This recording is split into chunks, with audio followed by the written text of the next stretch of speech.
into the current of our collective self-sabotaging machine. And so for 7 years, locked away from society, I wrote, theorized, refined, until I solidified the grounds of which I could share what others needed help seeing, what others needed help understanding about our species' capabilities, and how we could create a world, step by step, that reunited the makeup of our daily life with who we intrinsically are as a species in the symphony of nature. Slowly coming out of my shell, rejection after rejection, slowly breaking free from the darkness of silence and anonymity, until...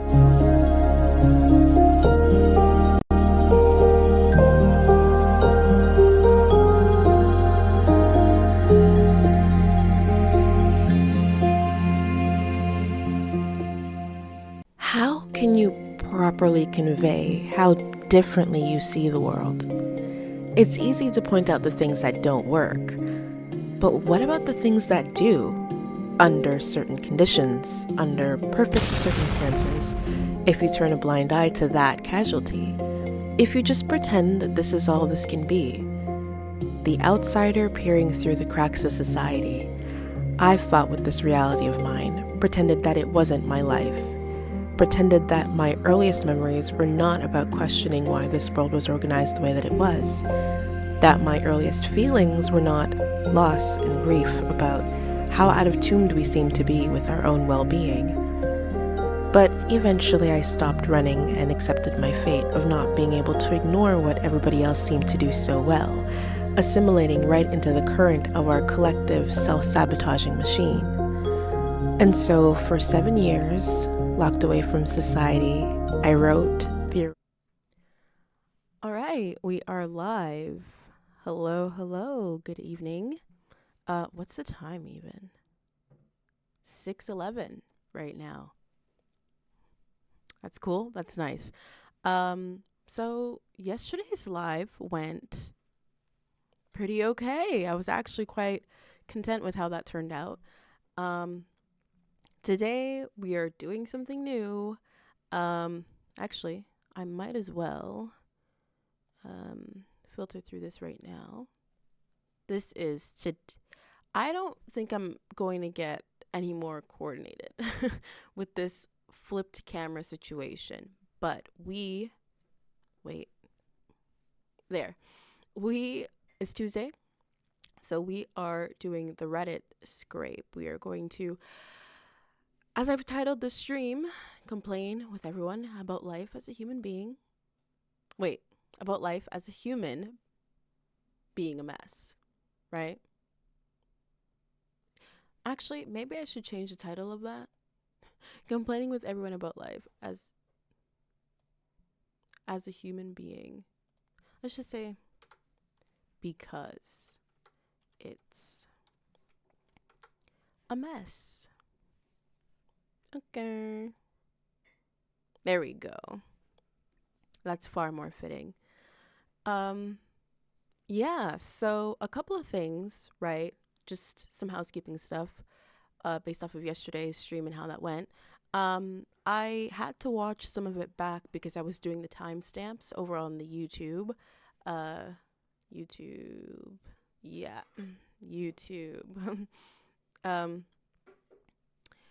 Which is obviously the ludicist. I mean, we're pretty much the ludicist everywhere. And I was going over the YouTube for the timestamps in the actual full VOD, the 2-hour VOD. I will cut it down. There was actually some pretty funny stuff in there. I was like, oh, you know what? You're actually kind of a comedian. Anyway, so I was doing that and I realized a couple of things. First of all, one chatter came in here and did mention at some point that there was double audio. I am not sure if I fixed that. I tweaked the settings during the actual stream and saved them for this stream, so I hope it's all right. I do hope that everything turns out fine and, it's not a total mess. But yeah, I mean, you live and you learn. Some things, you know, especially with stuff like this, right? It's all practice. So hopefully, um, everything is fine and will turn out fine and will be fine. Um, yeah, and what else? Went through the timestamps, double audio, that should be fixed. Um, Again, obviously, the artifact thing with the green screen here, that's going to be a thing until I get better lighting, which honestly, at this point, don't bother asking about it because that's not going to be until, well, let me not put the energy into the universe. I almost said until we get another lockdown. Anyway, yeah, so there's that. Um, there were some other things I wanted to get off the top of my head, but I honestly can't remember anymore, which is a bit of a problem. But it's fine, you know. That's what we do. So today, wait, this is not any less embarrassing than yesterday. Today, yeah, that's what we're doing. Oh, I remember. Now that we're starting to get some chatters during the stream, I don't know if we'll get some chatters today. Who knows? But since we did get some, I remember it's starting to come back to me. I am remembering that I have to obviously I have to go through everything again in terms of the setup to put the Twitch chat on the actual screen so you can see what people are saying. That's number one. But also number two, I do have to take some time out to really properly go over the Reddit. And when I say the Reddit, I mean like the Ludicist Reddit. Just to be certain that, you know, everything is spick and span and great and as it should be. So, yeah, that's that on that. Again, I'm going to quickly mention the Substack as per usual because we do everything here under the lens or the umbrella of ludic theory, right? And because ludic theory is so new, you kind of have to acquaint yourself with it first. So on the Substack, which Ludicism in the Current Global Paradigm, which you can see on the Substack here. There we go. Here. And here's the actual document itself. You're going to have to kind of read that in order to sort of properly, deeply understand the lens in which we will be observing everything today. But that's fine. Take your time. Do it on your own time. I just thought I should put that out there so that you're not lost and like, what the heck is going on? Yeah. So that is a thing. I also have to clip yesterday's VOD and narrow it down to, some bite-sized stuff for YouTube. It's a whole thing. Like I'm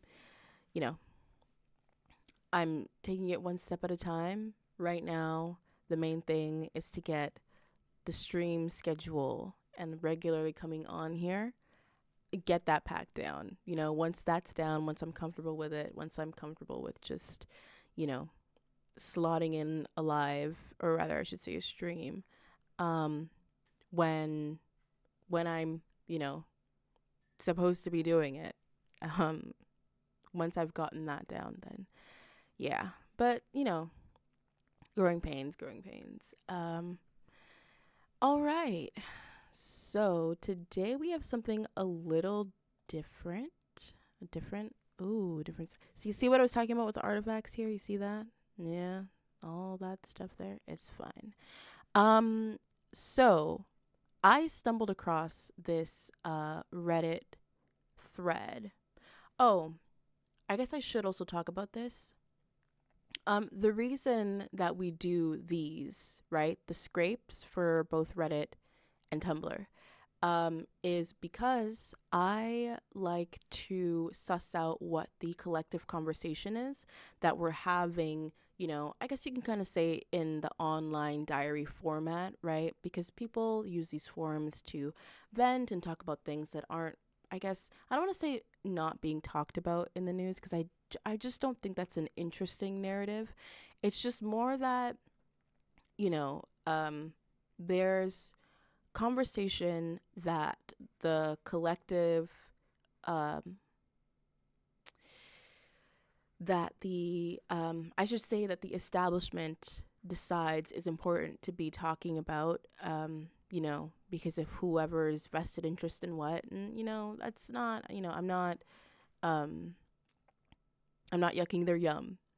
It's just, it's not particularly interesting for the everyday person. Now, this is like very like boots on the ground. Like, what are people saying about their quality of life, our quality of life right now as a species?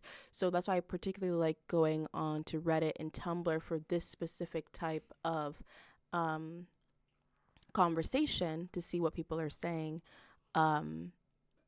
Because I feel like it's the most honest and forthright that you will ever get in terms of how people are actually thinking and feeling about the way things are right now. So now we can go back to this. All right.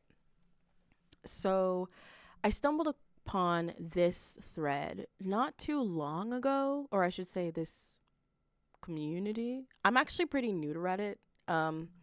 So, I know people who are well versed in this particular site, in this particular, field of socials is probably laughing it up right now at me, but it's fine. We all have to start somewhere.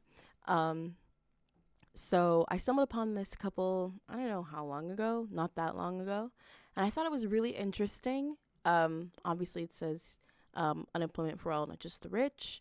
I'm actually going to make this smaller here just so I can pull out the stream chat and make it bigger, because I'm no longer going to be looking into OBS as I'm navigating this forum here. All right. So, okay, good. You can't see that on the screen. Okay, then I'm actually quite glad then. Or maybe it's better. No, it's fine. I'm just gonna leave it as is. Because I'm doing window capture and not screen capture, so you can't see the stream chat even if I pull it out of OBS. But anyway, yeah. All right. So let's just take a look here. Oh, I see.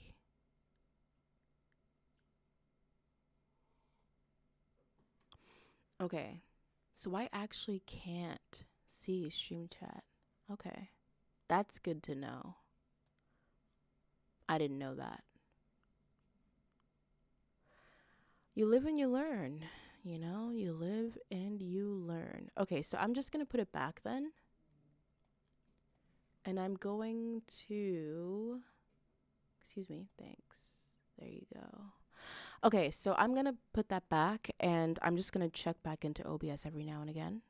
And yeah, so,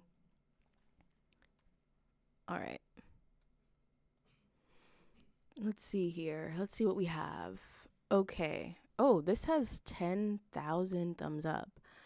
My boss sent me this text after asking to be paid. I don't think you have to open this fully in a new thread. Let's see here. Oh my goodness. Can you even read that? This is tiny.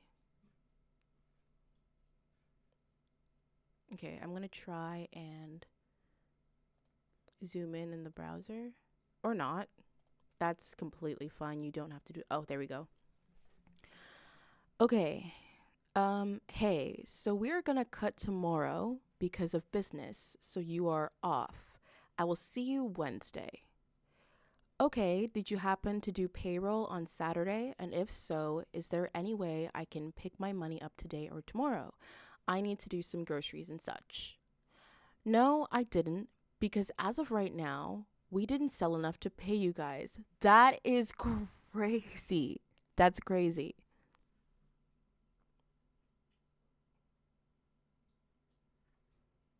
Bro, that's why there's a difference between net profit and gross profit. Like, have you lost your mind? Don't hire employees if you can't pay them. It doesn't matter how much money or how much you make and how much product you sell. Like, what? I'm sorry, but this is. I will try to figure it out tomorrow. But since you are sharing with me about your food situation, I will share with you when I was your age and poor.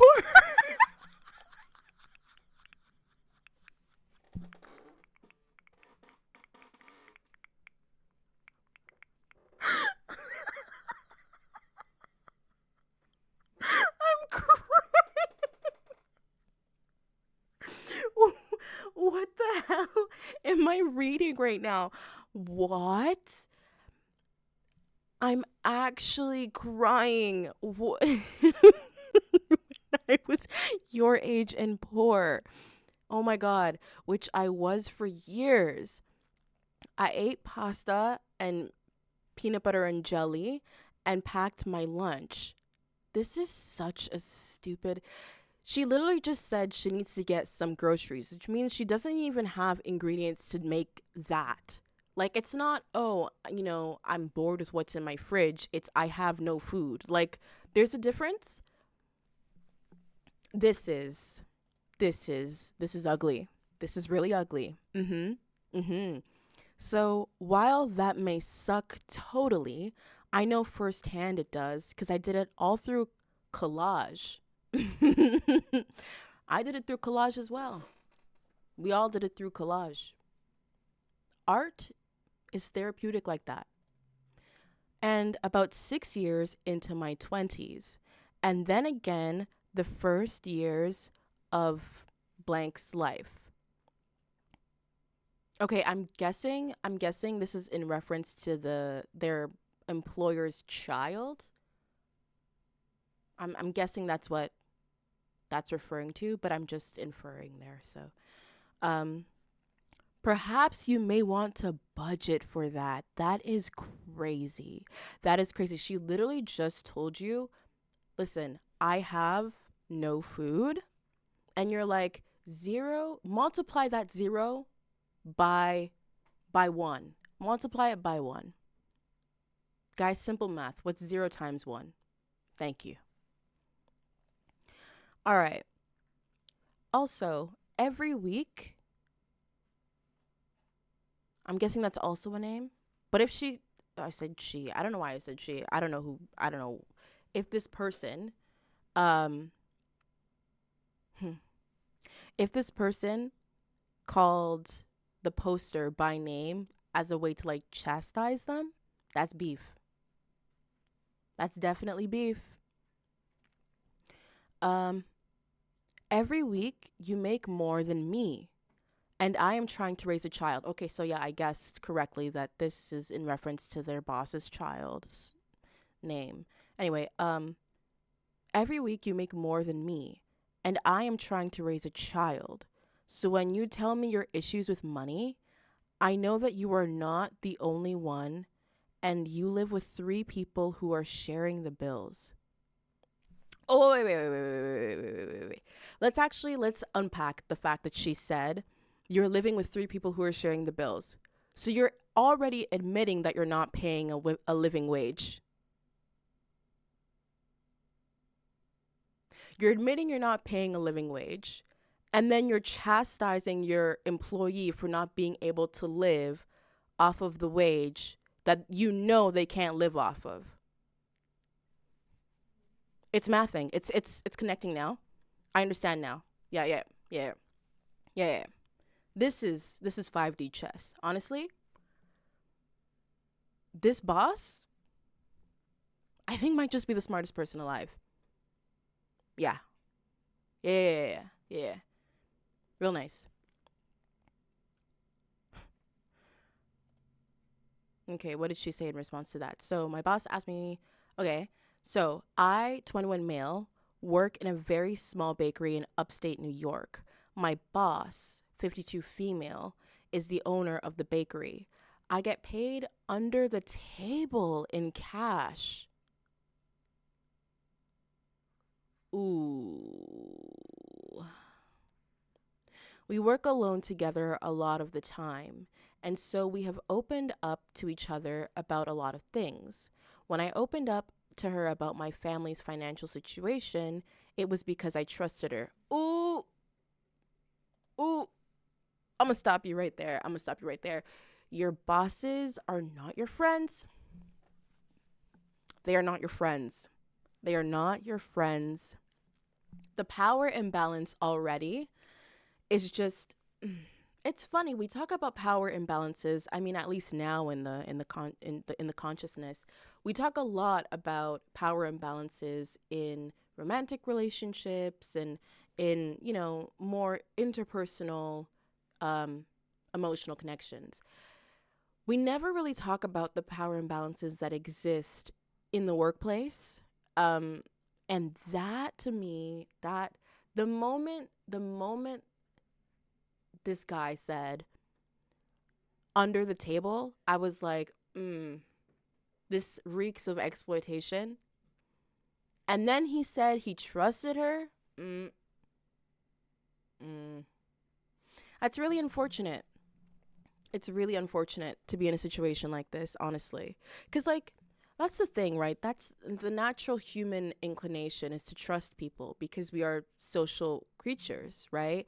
We live and we're able to live in civilization because of our inherent trust of one another. Like, I know that, you know, a lot of people don't recognize that, but you do have to have trust to be able to step outside and walk on the sidewalk and sort of, I guess, trust that everybody around you is going to adhere to the laws that make everything safe, that people that are driving are going to stay on the road and nobody's going to harass you for no reason, even though there are instances. But in general, you know, in order to keep everyday life moving, everybody has to adhere to you know, rules, social or otherwise, that requires trust for you to engage in the actual system. So it's difficult when you have to, like, you know, sit and kind of tell someone that, you know, unfortunately, the way the world is right now, trust, which is a natural part of the human experience, is something that you really have to be conscious of and wield carefully, which is so sad. But this is ugly. Right, it was because I trusted her. I did not do so for pity, nor did I expect to have it used against me. This is exactly what will happen. Do not share personal information with your employers because they will use it against you. I know people like to think that if they share their vulnerabilities, because usually this is how it is, right? You share your vulnerabilities to gain sympathy or appeal to someone's humanity. But capitalism erodes that from the brain, right? The moment you clock in, like I said, we were talking about this in yesterday's stream, automatic robot behavior. Like, this is, all right. Lately, she has been paying me late. Oh my God. And so occasionally I'll ask her if she's done payroll because I need to get food. Yesterday, she replied with this. I'm speechless. That's crazy. So first of all, she's not paying you a living wage. Secondly, she's paying you late. And then when you're like, ma'am, I'm not working for free, lady, she gaslights you. Like, no. You're better than me. I'd quit. All right, let's see what people are saying in response to this. Oh, I'm stupid. Okay. Perhaps you want to budget for that, says the employer who won't pay her employees. I know, like, literally, budget for, like, budget for your payroll, maybe, ma'am? Like, what are we even talking about? Actually, all of these here, really quickly, let's just follow them quickly. Just because we want to. All right, I'll look at them later on my own time and decide whether or not I will stay in those groups. I'm just looking at them like, cool. All right. The audacity of that statement. That's enraging. See, my reply to that would be, perfect. I'll be sure to send this and all other texts to the Department of Labor and contact the lawyer for failure to compensate for work completed. I hope you budgeted for the hefty fine you're going to have to pay and my pay plus grievances and court costs. Oh, and consider this my resignation. See you in court. Mwah. That's hilarious. That's real funny.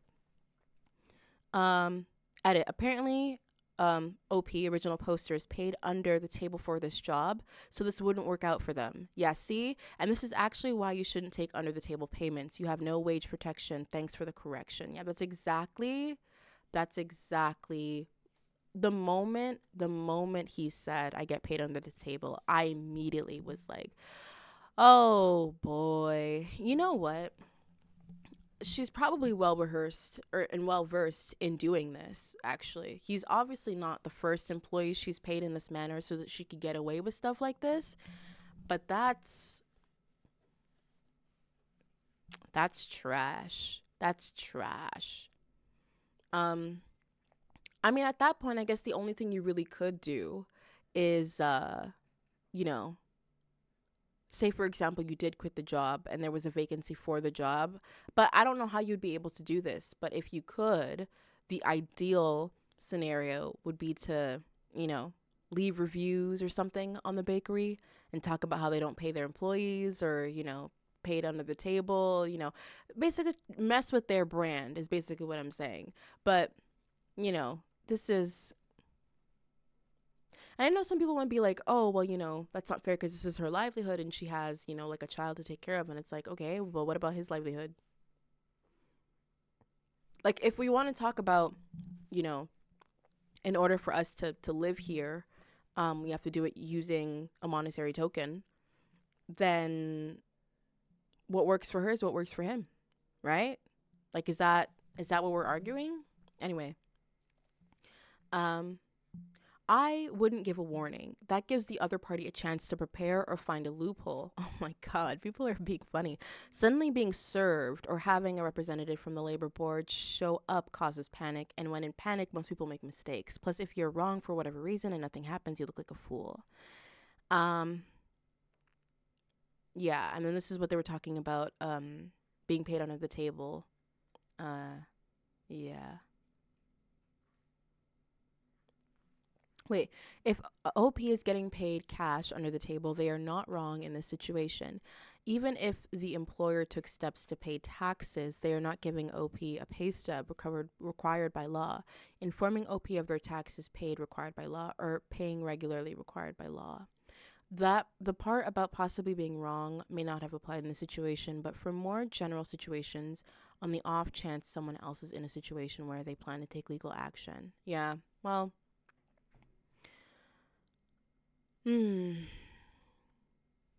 This is really, really sad. Yeah, and if you're getting paid under the table, nothing is going towards Social Security, and what she's doing is illegal. Yeah, paying under the table is illegal. OP accepting pay under the table is probably illegal unless they've been reporting it as income to the IRS, and maybe even then.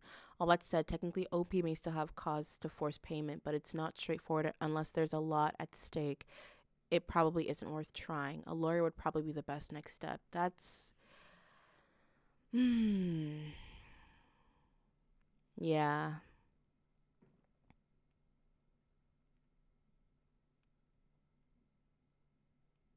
Now they're getting into the legalities of it all, but that's...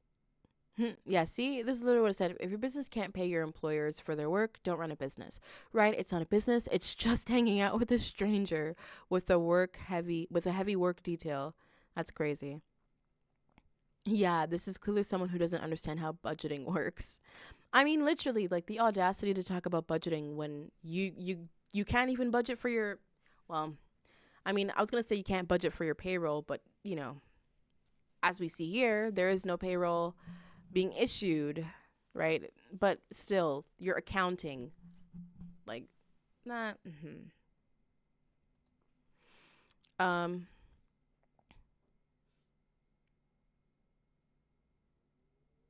yeah, and the thing is, OP probably does budget around their expected paycheck. Yeah.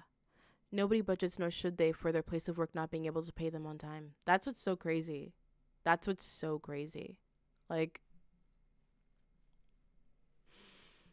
this is evil behavior. Be sure to keep that email.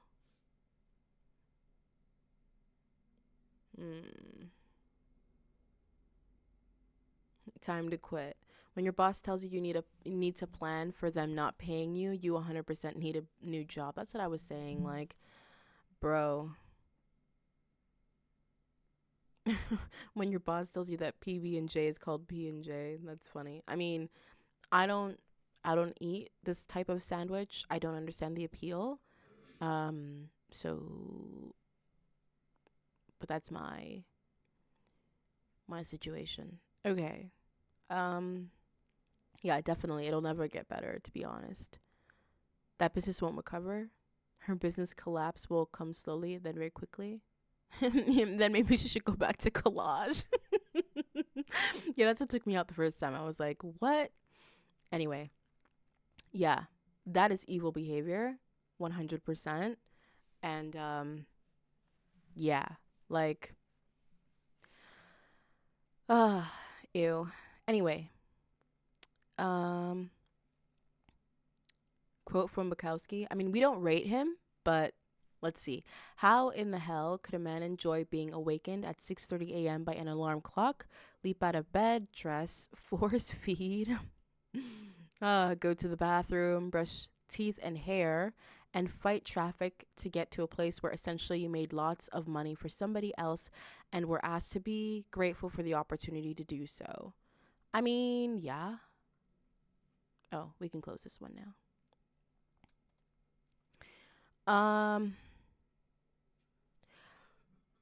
Power, real power, is when you can make someone do something that causes them to suffer. That is. What do we think about that?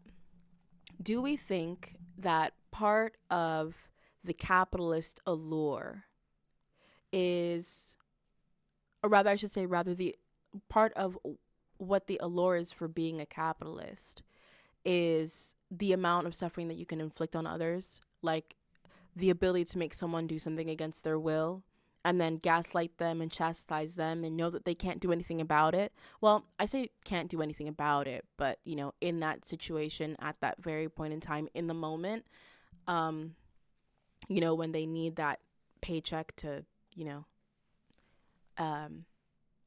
eat or, you know, be protected from the cold. That's crazy. That's crazy. If they're enjoying themselves, then they are following their own will and not yours. The way to ensure that they are following your will is pain. Oh my goodness. Is this the passage you're thinking of? The real power, the power we have to fight for night and day, is not power over things, but over men. He paused and for a moment assumed. Oh, one new comment. Good for you. And assumed again his air of a schoolmaster questioning a promising pupil. How does one man assert his power over another, Winston? Winston thought. By making him suffer, he said. Exactly. By making him suffer. Obedience is not enough. Unless he is suffering, how can you be sure that he is obeying your will and not his own? Power is in inflicting pain and humiliation. Power is in tearing human minds to pieces and putting them together again in new shapes of your choosing. Do you begin to see, then, what kind of world we are creating?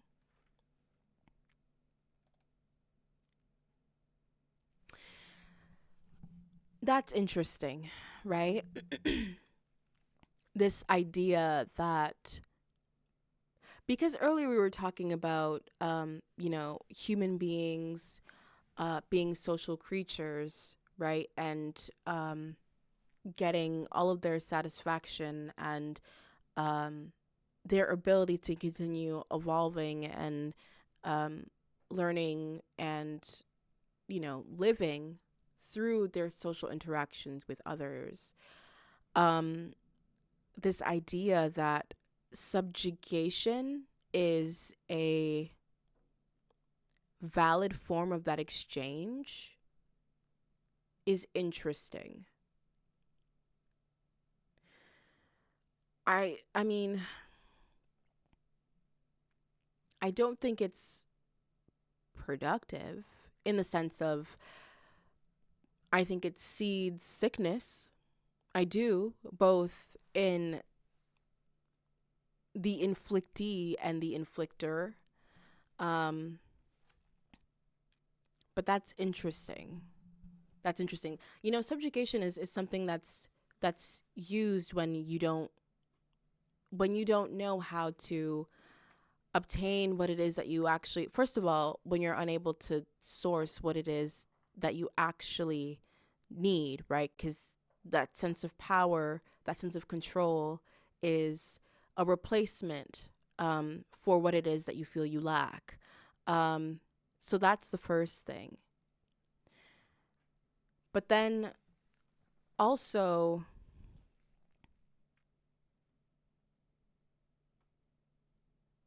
actually, no, that's the only thing.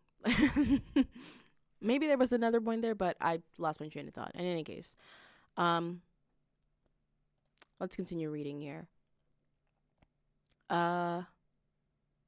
Wage slavery. The slave was precious to his master because of the money he had cost him.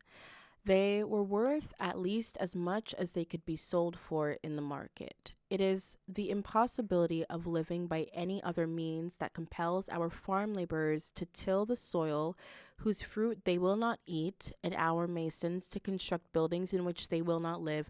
That is, you see what I mean? You see what I mean? It's like, when you look at the bare bones of it all,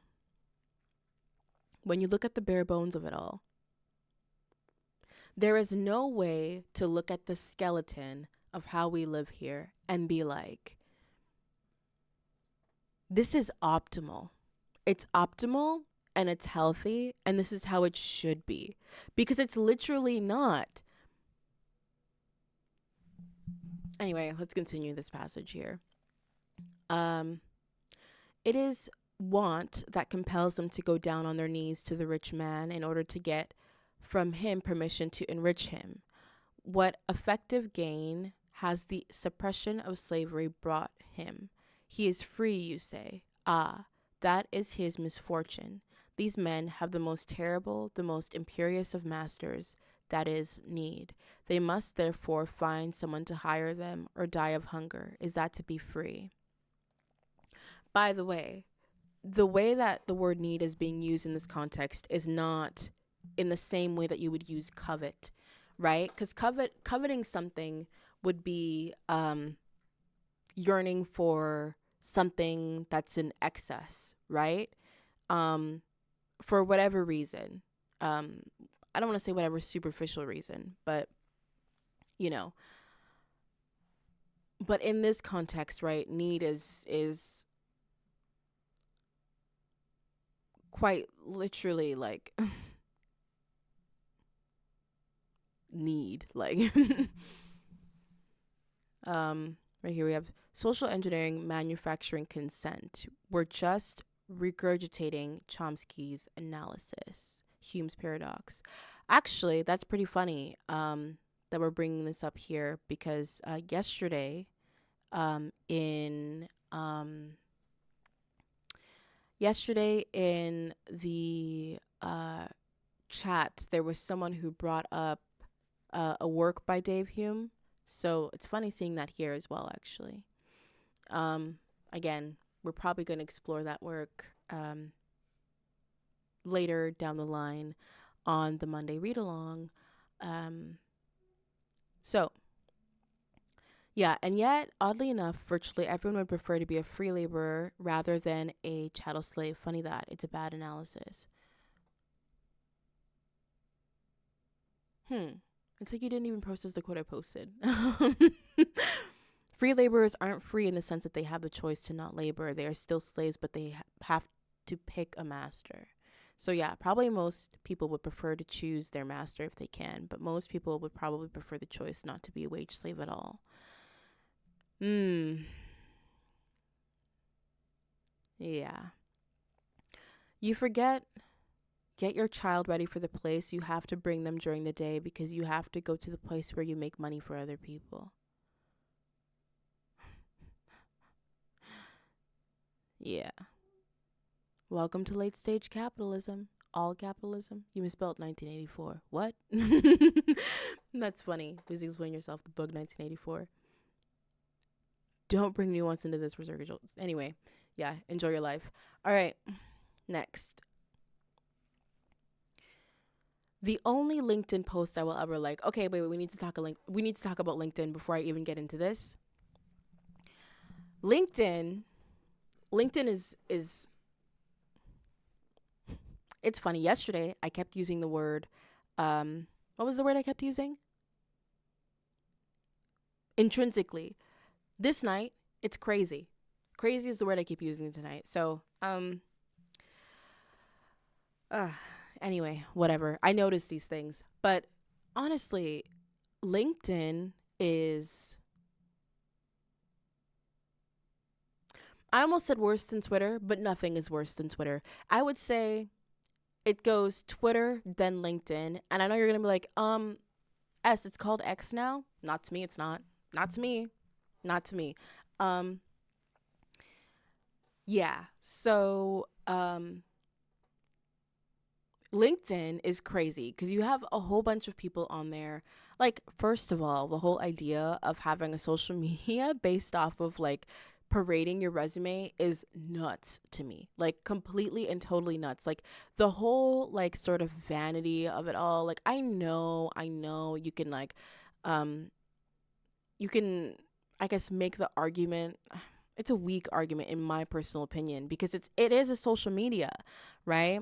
This whole idea of, it can help you find work, but that's not really what it's used for. I mean, if you were to break it down into a pie chart, I bet that would actually be a very minuscule part, especially since I don't even know when, like maybe before COVID, they've really been pushing the concept of creating content on LinkedIn and using, I guess, your resume to show how qualified you are, which in theory isn't bad, but, you start to realize that,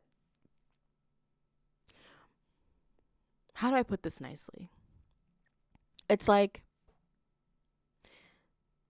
LinkedIn was ground zero for like the grind set culture to really sort of pop off. Like, I don't think people realize just how much of a core role LinkedIn played in that entire like popularization of get up at 5:30 a.m. and like basically have every single moment of the day planned out and never rest, and rest is for stupid weak people, and there's 24 hours in a day, some people will make it count, and blah blah blah. Like, it's exhausting. Like, it's exhausting just listening to that.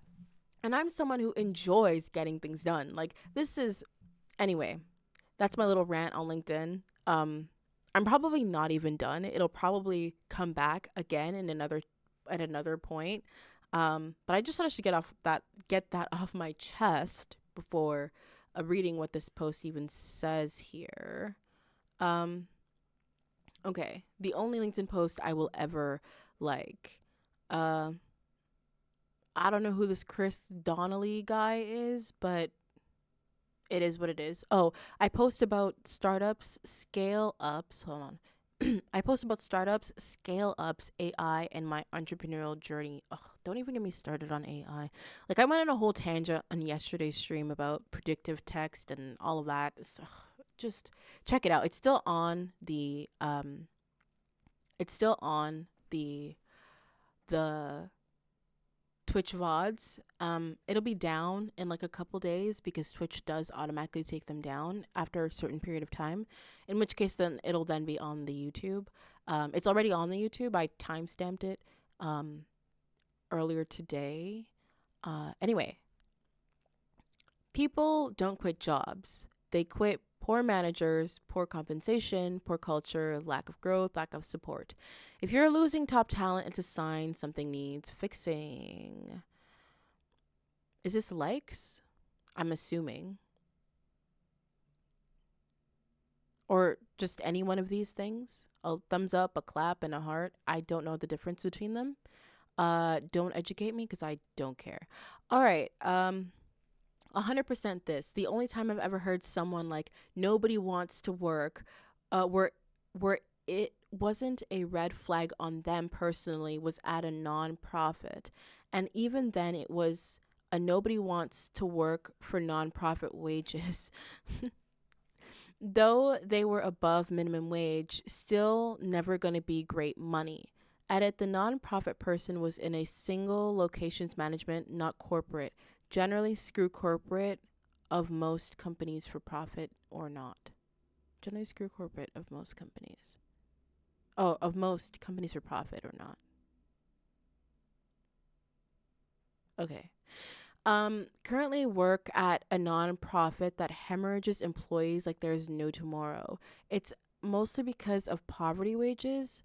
Average salary is 35 to 45K. Wait, that's pretty interesting because they're like non-profit wages will never be high. But there are very few jobs where the wage is higher than that.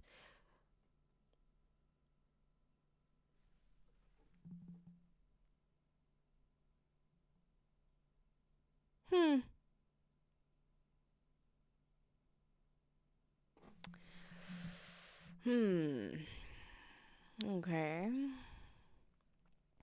And crazy high caseloads. Meanwhile, our CEOs, and I'm not making this up, 125,000 a year plus. They get 10,000 car allowance plus they get over 10,000 annually dumped into a retirement account. The rest of the executive team all get anywhere from 100,000 to 150,000 with bonuses as well. I figure that our executive team alone accounts for almost $1 million of our annual budget, while they also complain about us being chronically underfunded. That is crazy. Is that what's happening in nonprofit organizations though? Bro, capitalism is a disease.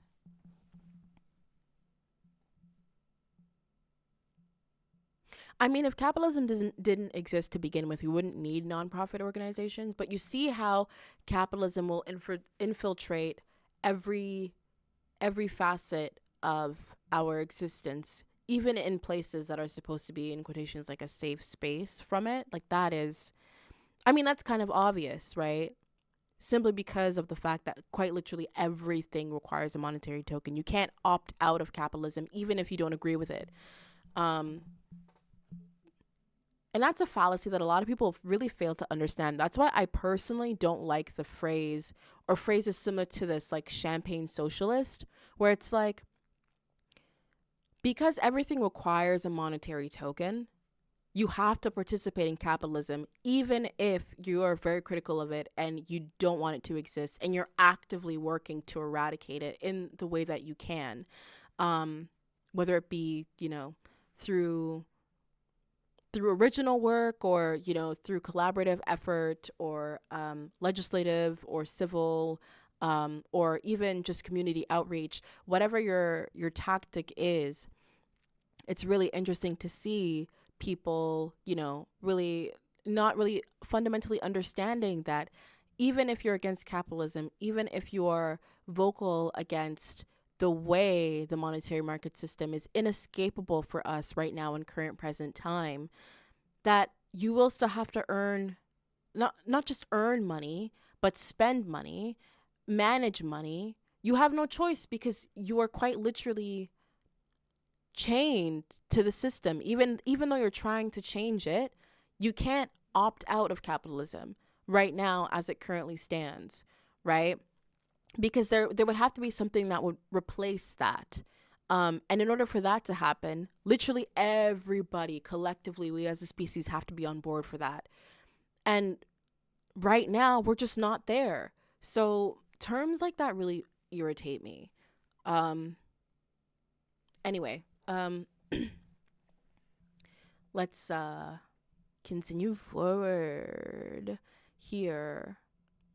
Reminds of a nonprofit I worked through. It was basically a corpo cult masquerading as an abusive staffing company, masquerading as a nonprofit.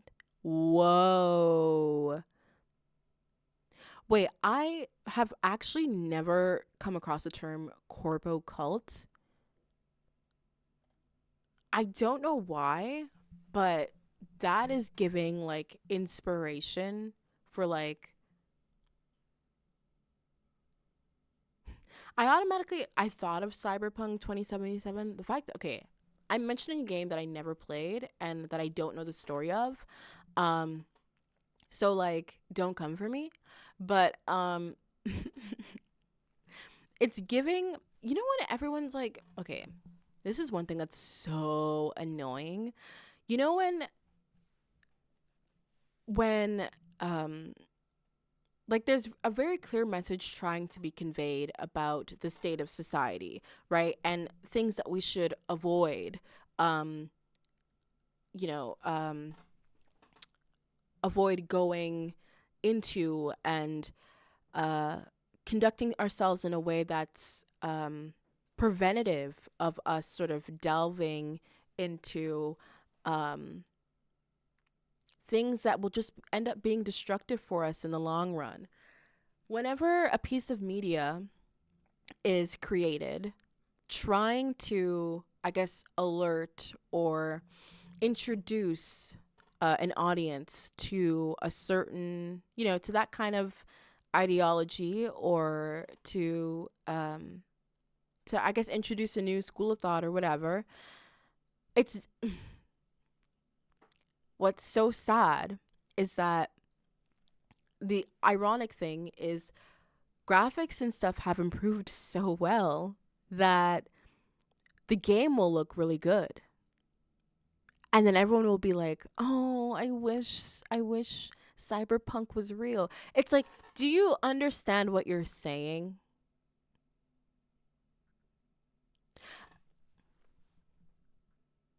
Like, I want to live in a cyberpunk society. It's so aesthetic. Like, you need help.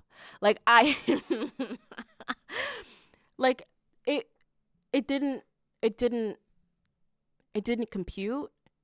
It didn't infiltrate. It didn't sit and stew and marinate. It didn't infuse. It didn't do anything. It just collected dust and evaporated. Like, wow.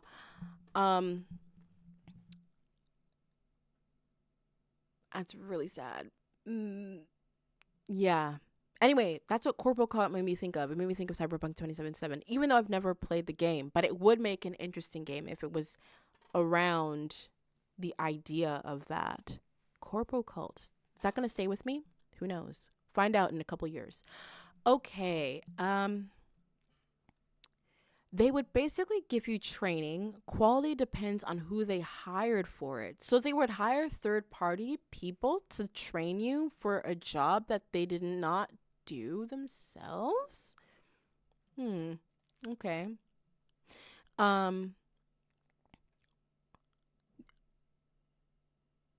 Quality depends on who they hired for it. We got lucky. Place you at other companies as a contract to hire. Whoa. Pay you below poverty wages.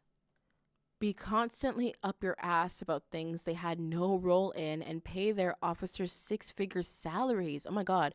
Not saying they're all bad, but there's definitely a lot of nonprofits that are in all reality very successful businesses feeding off their employees. That is crazy. Yeah, in Texas, they wouldn't even get 35K at a nonprofit. I quit recently. It was a government job with a good salary and 2 days of home office. The problem was that I had nothing to do for weeks. Oh, I've actually heard of this phenomenon, right? Called, oh, good evening. Thanks for joining again. I've actually heard of this though, of this idea of like they call it BS jobs, where essentially, you know, they don't do anything. Like they hire you for, you know, a position because I don't know, I guess they need to fill the role or whatever, but it's like an in-between job. I can't remember. I do believe Karl Marx might have talked about this. I can't recall it off the top of my head, but it is sort of just swimming in the peripheral of my mind right now. Right, this might sound like a dream to some, but it made me go crazy. I'm 35 and well educated. I wanted to change things and have an impact. That's exactly what it is, right? But I ended up just waiting for the days to end. Okay, this is what's really interesting. If you stay in an organization, if you stay in any organization, corporate or nonprofit, you will find that the way that you're able to use your abilities or talents will be up to however the company, nonprofit or not, I guess sort of facilitates their order of business. I find that it's interesting to see people who want to make an impact not just forge their own path. It's I mean, obviously it's scary, right? It is scary. Um, you know, I can attest to a certain level of fear in that, but I mean, in order to have an impact, you do have to have a direct connection with what it is that you're doing, and only you can decide what that point of contact is, which is it's a difficult realization for many because we're so indoctrinated from a young age to believe that the only way we can exist and the only way we can give of ourselves to society is to first give ourselves to an organization under some sort of a hierarchical bureaucratic structure. But you just end up being a puppet for them. And if they decide that, you know, a certain aspect or a certain point of contention or whatever have you, anything really is not a priority, then it's not a priority to you either, regardless of how you personally feel about it. So it's interesting that she's saying this. Yeah, so I ended up just waiting for the days to end. Still, I'm wondering sometimes if the problem is actually me. I have never had a job for longer than 2 years and never found employment in my never found enjoyment in my everyday work. It's not just you, sis. It's not just you. I said sis, and I don't even know if this person's a woman. I don't mean to assume. I'm just saying sis to say sis. Same. I just left my job that had great pay because the culture was horrible. I'm now reevaluating what I really want to do in life now at 32. This post is so accurate, it hurts. Years, I never held one longer than 3 months. Oh my goodness. Um let's see what they're saying here. I had a temp job for a month where the project got canceled the day before I started. They kept me on anyway while the VP fought to get the project back. I had literally zero to do all day, and this being the early 2000s, surfing the web and reading books was verboten as well. I do not know this word. Let me look it up real quick.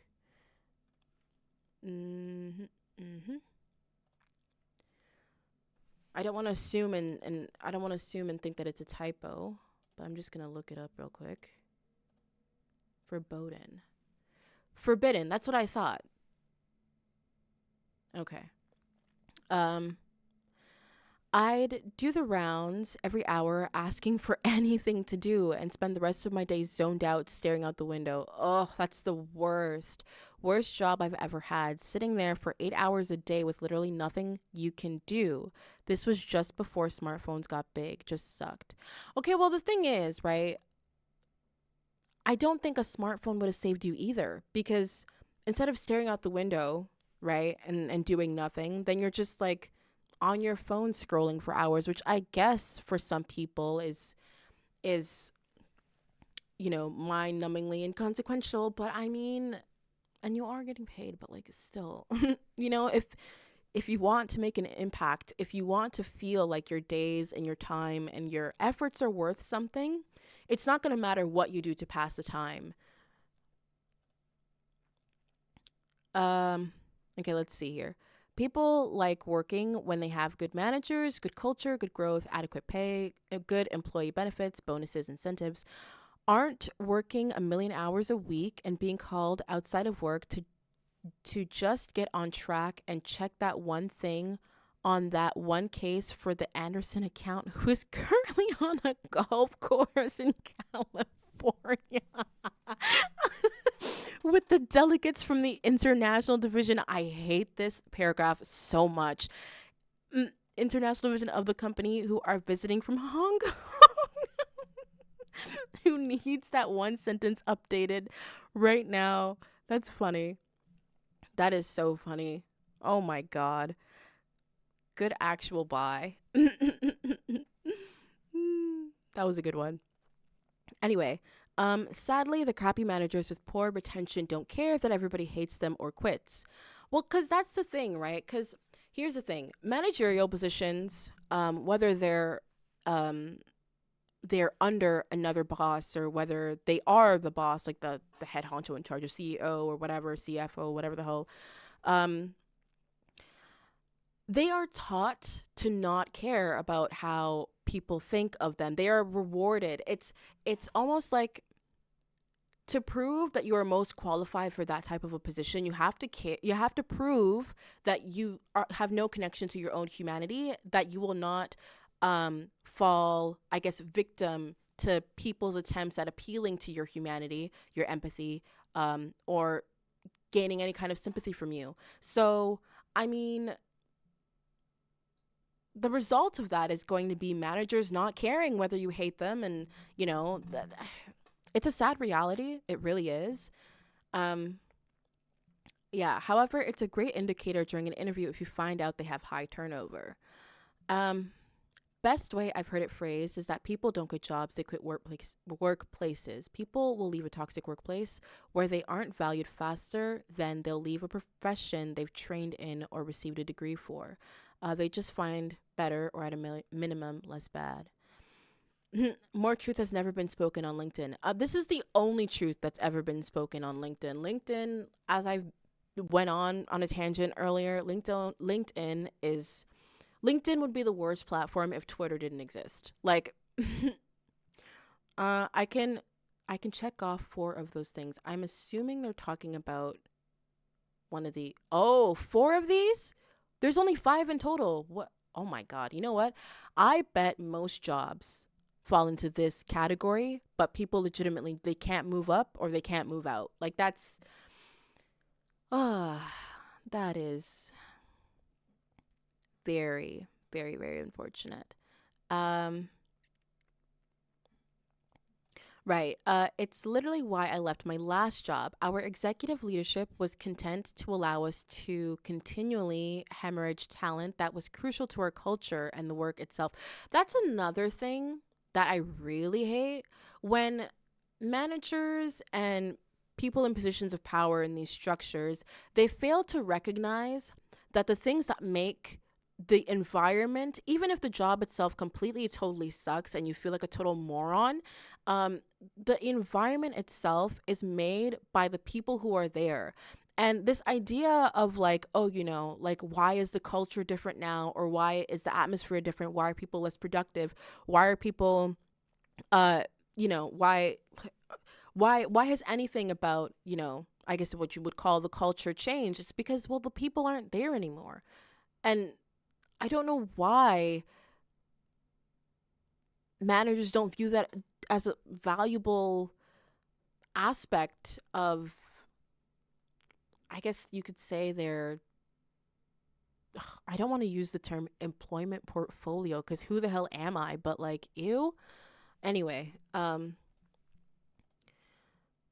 I was a recruiter and they saw me as a solution to filling in gaps that simply could not be filled. Literally, I mean, you can't ones and zeros it, right? Like, you can't just think that it's like the same thing with like, I don't know why I thought of dating apps. I've never downloaded one, but it's one of those things where it's like, you can't remove the humanity from human interaction. Like, I don't understand where people think that there's like this formula or like this, I don't know, like this equation that can solve problems that are caused by removing humans from human exchange. Like, it's not, it's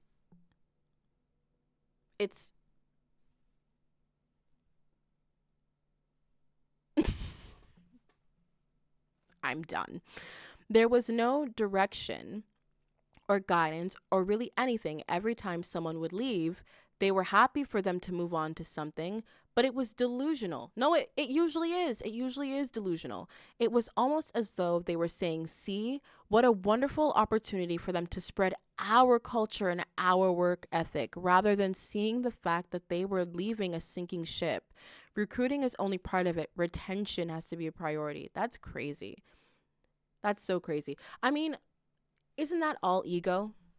This idea of like, evangelizing other workplaces or workplace cultures with talent that will obviously have you on their resume, and you're thinking to yourself like, oh, like they're going to go over there and therefore that company is going to think so good of us and so well of us. And it's like, okay, but your talent is leaving. Like, is that not, you know what?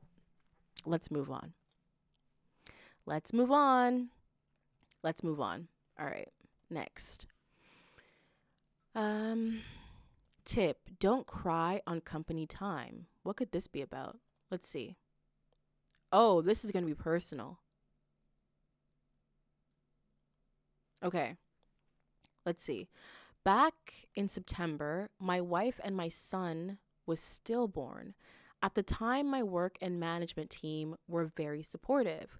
We officially have 40 hours of bereavement leave, but I got approved to take an additional 40 hours of leave to mourn, grieve, and find some semblance of normal. Goodness, that's heavy. After 2 weeks away, I turned to work and things seemed fine. Nothing had blown up in my absence, and I was able to get back to that grind. This word here, recycling bin. All right. On the Monday of October 31st, I began my day by reviewing my work email and read through one titled Utilization. My director explained that my current utilization rate was below my read corporates utilization goal. Oh, below my director explained that my current utilization rate was below my utilization goal. Utilization rate is a ratio time billed to clients over the total number of hours I would work. Well, obviously it would be below. He wasn't at work.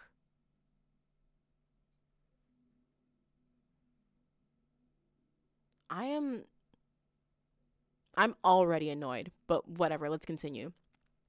My director asked if I was aware of this deficiency. Are you stupid or are you dumb? Oh my. Let me not get heated. My director asked if I was aware of this deficiency and if I had a plan in place to meet the utilization goal by the end of the calendar year.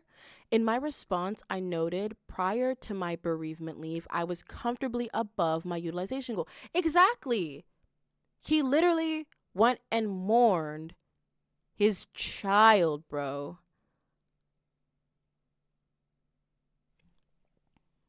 And we're fighting. And I asked if the current utilization rate erroneously included my bereavement. Like, why would it? That's what's so crazy. The director's response blew me away. No, the bereavement leave is included intentionally. It negatively impacts utilization because it is treated as if it was vacation time.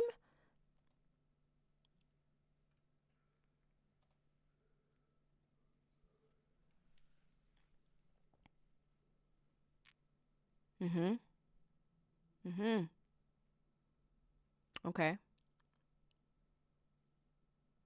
That's not completely psychotic.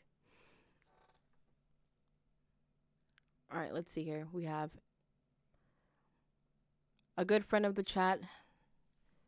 Is it 012? Am I saying it correctly and not Xerox2? It is unfortunate people mix their personal and work life. Social media bios are just like their resume. Yeah, we're fed the image of how successful person act and follow the path, adopting negative sense. You can call me Zeru. All right, good to know. We're fed the image of how successful person act and follow the path, adopting negative sense of time. Time goes by too quick. There isn't time to do anything, and so on and so on. Liberalism as common sense and the paradoxical freedom. Yeah.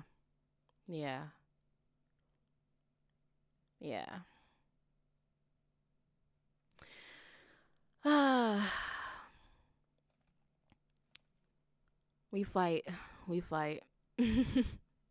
Fast forward to last week. I'm sitting at a Teams meeting with my manager. Is that Google Teams? Is that what that is?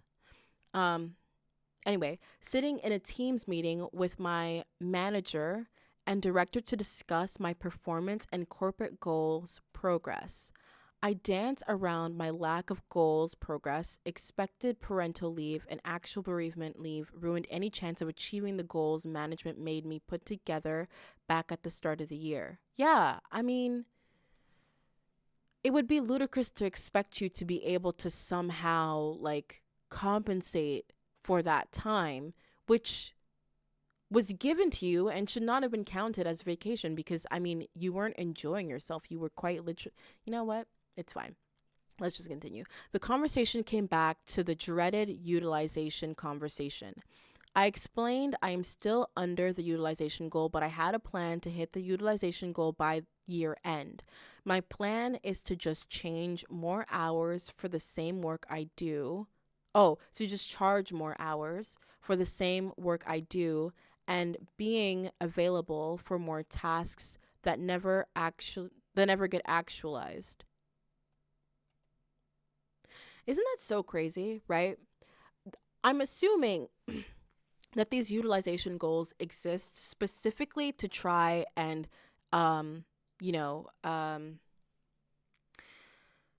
get, I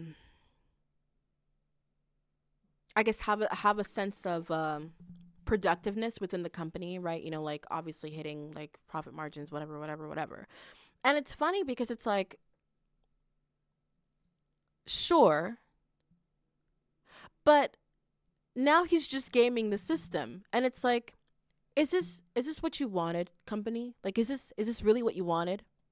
Like, if he's not, you know what? Let's just continue.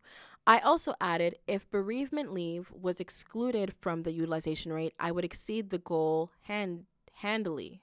Yeah, but they're definitely not going to do that. They're not going to do that. I decided to be honest with management and tell them that this approach to utilization calculation was upsetting and essentially communicated, oh yeah, you can mourn and recover from a traumatic event, but just make sure to make up your time and not cry while the clock is on. I mean, isn't that what they call us? Human stock capital or whatever? Human resource capital, or I mean, it's in the title, right? Like, neither manager nor director said anything for half a minute before clumsily shuffling onto the next topic on their checklist. Since then, on multiple occasions, I've tried bringing the topic up to come to an understanding with management, but I've been treated to silence each time. Management may not care, but thanks for reading and listening to my frustrations. Ew. This is one of those rare situations where you can, where when you interview for new jobs, you can specifically trash your old employer. That's so funny. Why are you looking for a new job? Well, I was one of the top performers at my position within the company, but after I took some time off to mourn the loss of my dead kid, my performance reviews criticized my time off as having negatively impacted my rates.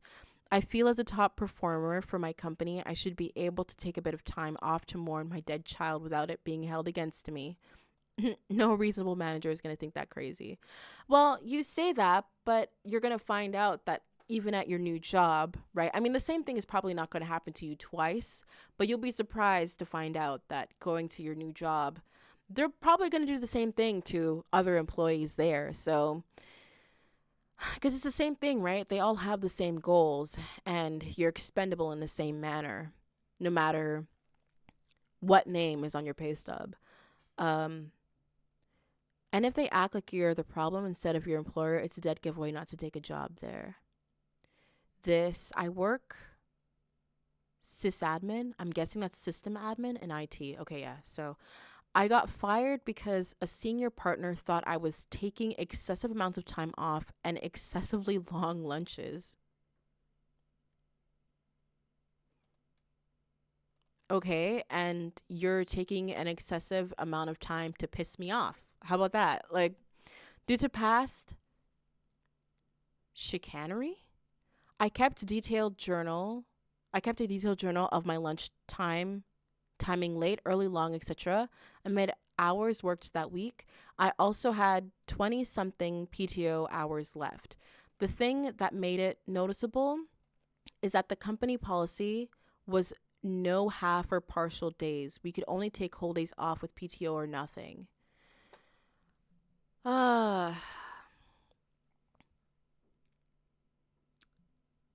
Just Okay, wait. So think about this for a moment. What exactly is paid time off if you are expected to make it up? They are somehow expecting you to work during paid time off, then it isn't time off. Oh, if they are somehow expecting you to work during paid time off, then it isn't time off. Your job benefit is intentionally being yanked away from you. Well, yeah, that is also true. I would figure it is time to send a nasty gram to HR demanding your PTO hours back because your department expected you to work during paid time off. And I would CC your VP, manager, director, make sure they all know you are going for the jugular, especially since you are being discriminated against for FMLA leave. Oh, and then now here we're talking about what's wrong with HR. That is, if they say it's policy, ask for the policy so you can become more familiar with it. Oh my goodness, be careful with HR. HR works for the company, not you. That is another thing. The post reminded me of this short clip. All right, let's take a look at it then.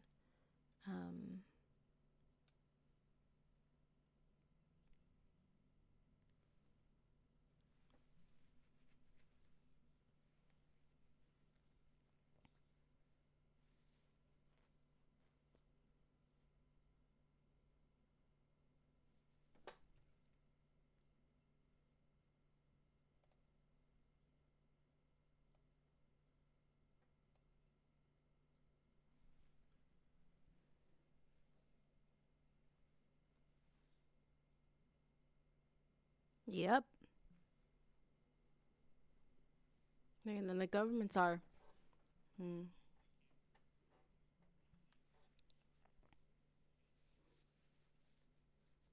everything that you do.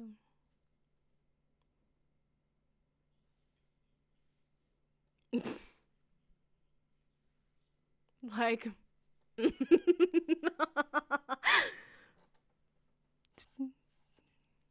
very libertarian. That is hilarious.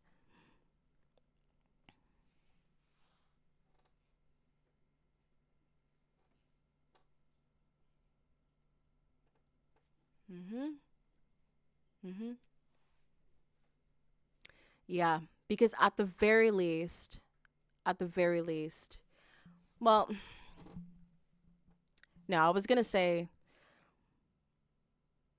no, that's not true, because what he's saying is true, but what I was going to say was not true. Anyway, yeah, very much so. Very much so. Chomsky's the guy.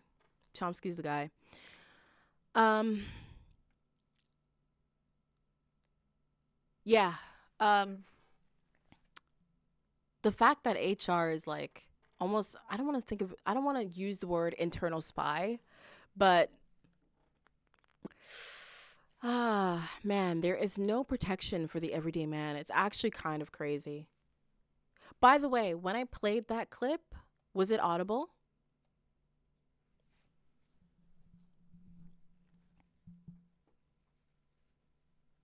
I'm asking the chat now. Zero, when I played that, was it audible? It was muted for us? Really? Okay, hold on. Let me take a look at this. Monitor input and output. Huh. Okay, I'm gonna have to workshop that. I'm gonna have to go through the settings. So hold off on links. I'll go through all of that off stream and try to work that out. Okay. All right, but luckily it did have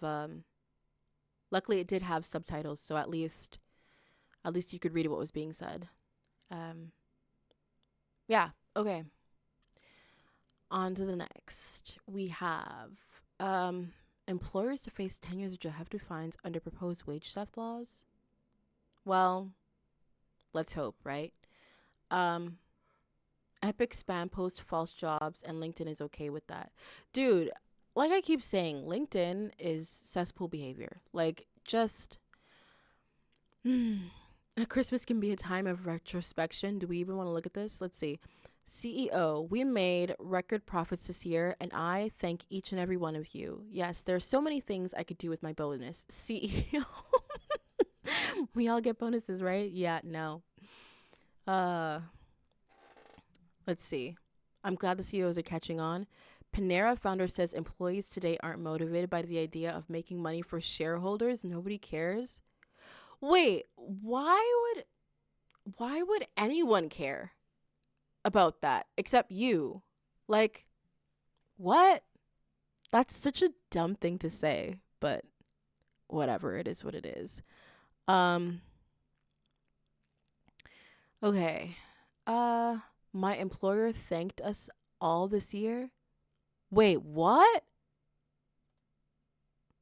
You can't be serious. We're worth £2 in total. We're so valued. What? Mini pop? This is hilarious. I think I have an eyelash in my eye. Does that lemonade have alcohol in it? Nope. I mean, that wouldn't make it better. I mean, maybe, I guess, depending on who you ask. Hold on a minute. I'll be back.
sorry about that. Almost lost an eyeball thanks to an eyelash, but we're back. All right. Does that lemonade have alcohol in it? Nope.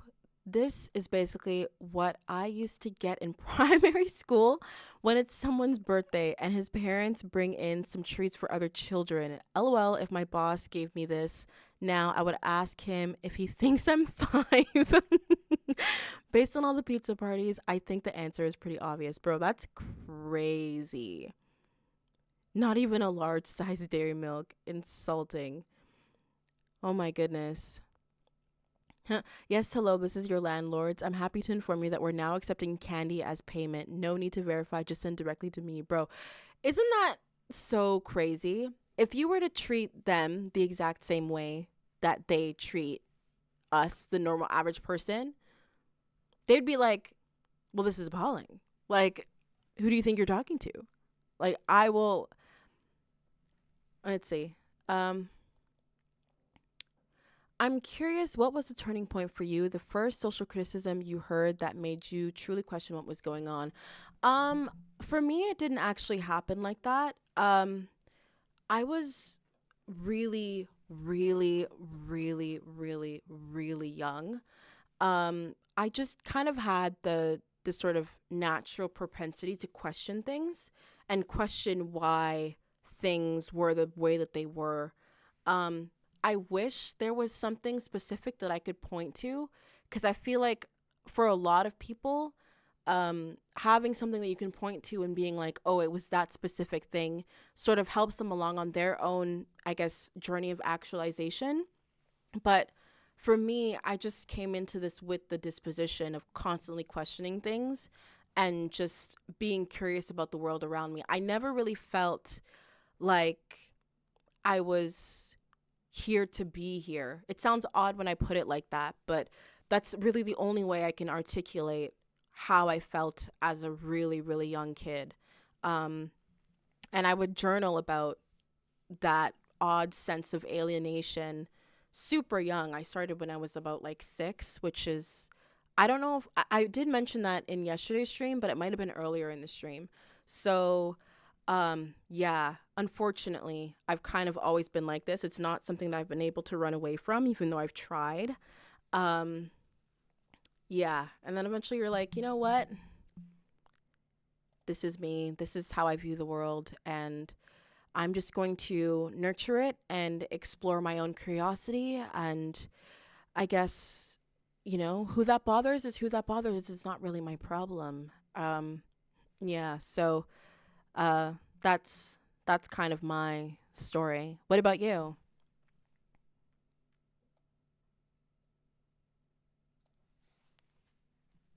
All right, we'll wait for do you look it as problematic at times? I feel like it could be blessing as well. You mean my disposition if I think it's problematic at times?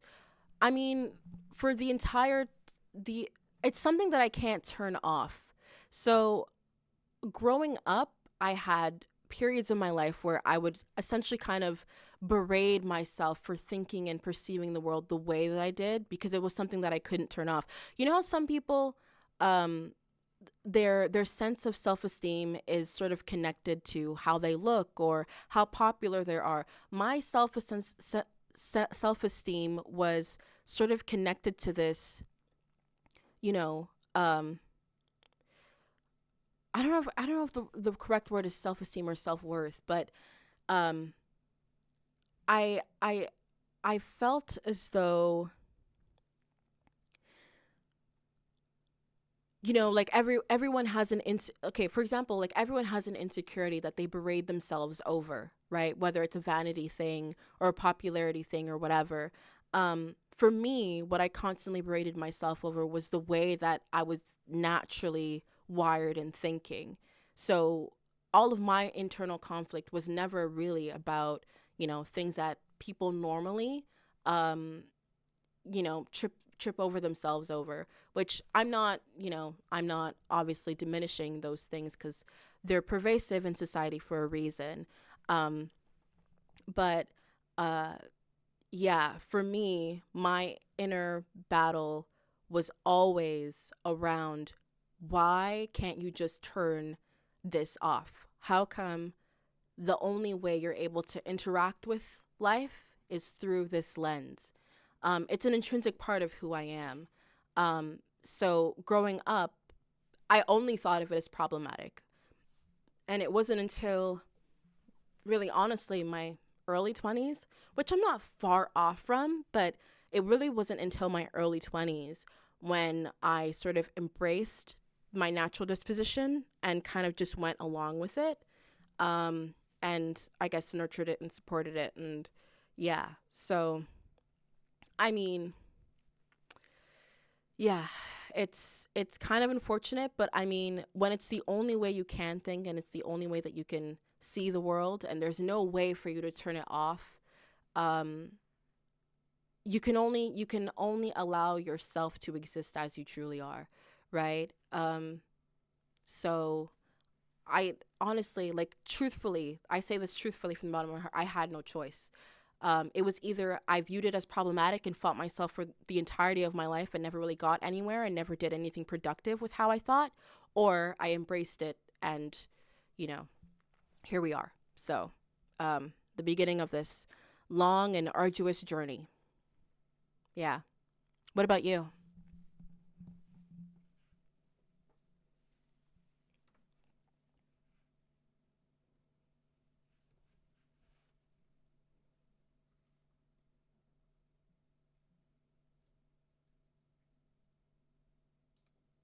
All right, while they're typing, let's go back into here. No freaking way, dude. Massive study finds a link between commuting and poor mental health. That is hilarious. I mean, yeah, obviously. Actually, let me see if I can find this article. Let's see if we can read it. Google.com. Science alert. I've never heard of this, but all right, let's see. Science alert. I swear, if this is behind a paywall, we're fighting. Massive study finds link between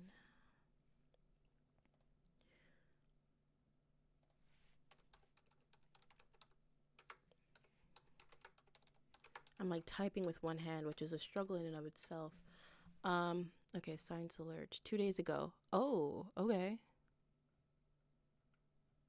It's not behind a paywall, which is interesting. It might be because there's bare ads on here, but all right. Let me copy this into this form here. Okay. All right, let's see what's been said here. For me, the turning point was Finnish book. Oh, are you Finnish? Finnish book.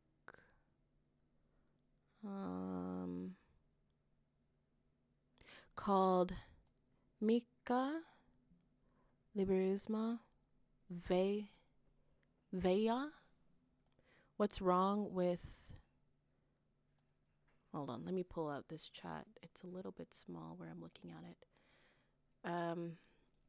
Okay. For me, the turning point was Finnish book Mika Liberalism Vaya. What's wrong with liberalism? I'm quite the opposite in a sense. I had maybe this fatalist view that this is just how everything is and so be it. I barely ever question much. However, I had the sense that things shouldn't be the way that they are. Yeah. I mean, I think that's here comes the word again, it's coming back. I think that's you're Finnish. Yeah, I think that's an intrinsic part of the human condition, right? To just have that almost like intuitive sense of what feels natural to me, right? What is it that feels natural to me, and why is it that what's around me is somehow not aligned to that, right?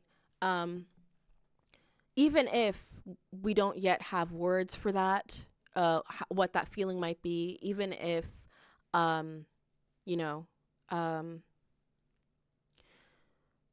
even if we're just, it's something that can be easily ignored, and you can move on with your life. It's still something that is not like, it's important. Like, we feel it. It's not something that can be easily brushed off. Yeah, very much programmed within. Yeah. All right. Okay, let's try and read this article here that was linked in the post. All right. Massive study finds a link between commuting and poor mental health by Claire Watson. This was it yesterday? Yeah, yesterday. Okay.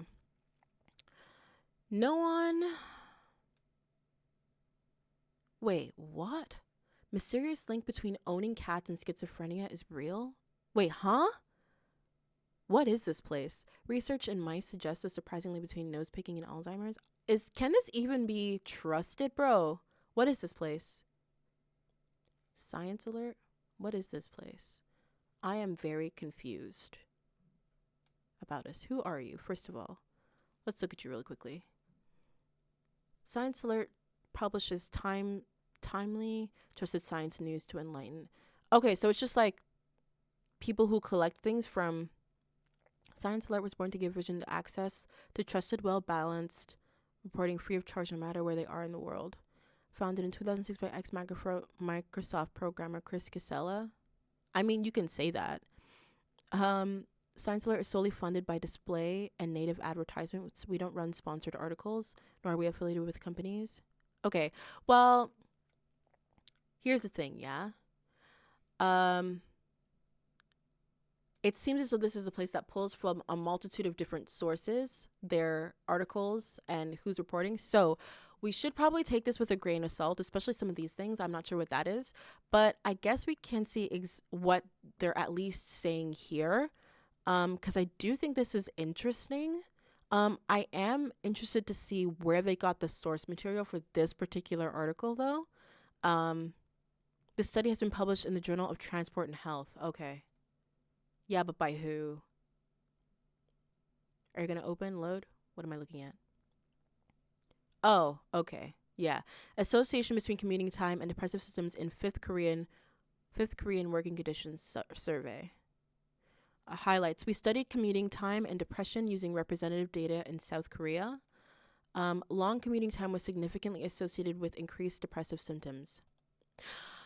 Okay, but the thing that's interesting about South Korea and their personal infrastructure is if you look at their roads are like 6 lanes on like regular traffic roads. So I wouldn't be surprised if that very much influences the driving experience, just like how not having smart lights, like smart street lights to help direct the flow of traffic and express lanes also influences the driving experience. I remember people who say driving in Amsterdam is completely different than driving in any other North American city because of their use of smart what's it called? Smart street lights. I blanked out there for a moment. So I wonder if the way that their city is planned is also influencing this. But I mean, anyone will tell you that driving long hours to work to and from really freaking sucks. Like, long commuting time. Yeah, okay. Weaker associations were found among males who were unmarried, fathers, blue collar, or shift workers. So if you're unmarried, you don't mind a long car drive. If you were a father. Now, see, this is interesting because this is also representative of where Korea is in terms of their gender equality and just gender relations in general. So, this is also part of the reason why in yesterday's reading, I was talking about how for me, an interdisciplinary approach to stuff like this is crucial. Like, I personally, okay, I don't want to say I don't believe in like specializations anymore in terms of like, you know, actual research and study. But I do think that this doesn't paint as clear a picture that than one might think. Anyway, blue collar. So that would be what, like construction and stuff. They wouldn't mind sitting in cars long. But I guess if they're the one driving, it would still be exhausting. Because I was going to say blue collar work is physically intensive. So maybe they don't mind the drive because it's like relaxing. But driving is, especially if it's like bumper to bumper traffic, and especially in a place like Korea where, you know, they do use cars really heavily. And like I said, the 6 lanes or whatever have you, like, I don't think it would be relaxing. So that's interesting. And shift workers. So what, like salary people?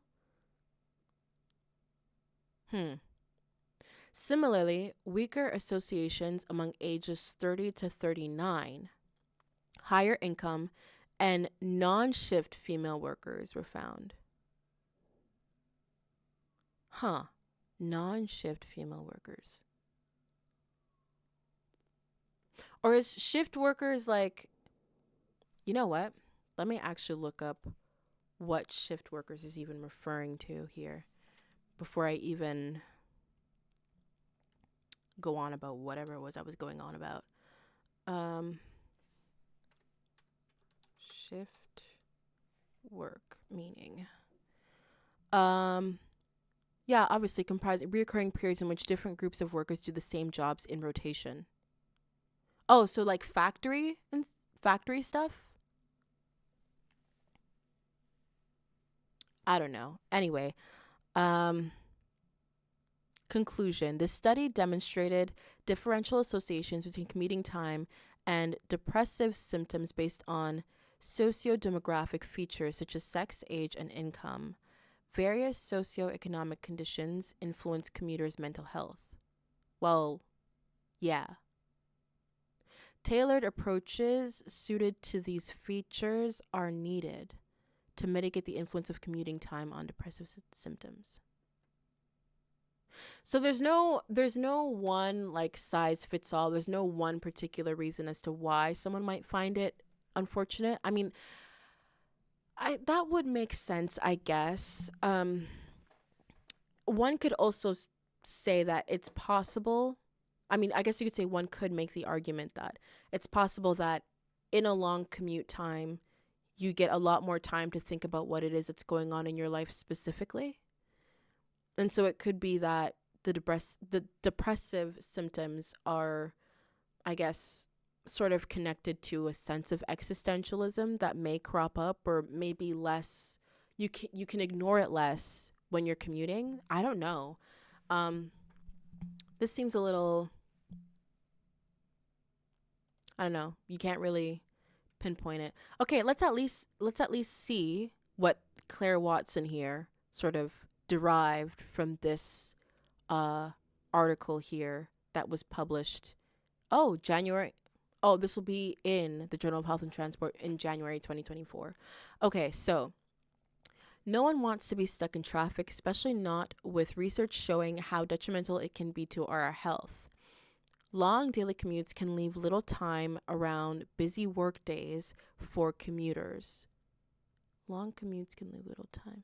Yeah, see, okay, so this is what I was saying, right? This idea that like the less time you have, that might actually be what some people personally strive for. This is what I was talking about when I was saying about this also really highlights the sort of gender relations between men and women in South Korea, which is really it's a really contentious point of Korean culture right now, as I'm aware of it, which is why weaker associations were found among males who were unmarried or fathers, right? Like, listen, I don't want to get into a certain type of politic here, so I'm not going to, but it's interesting.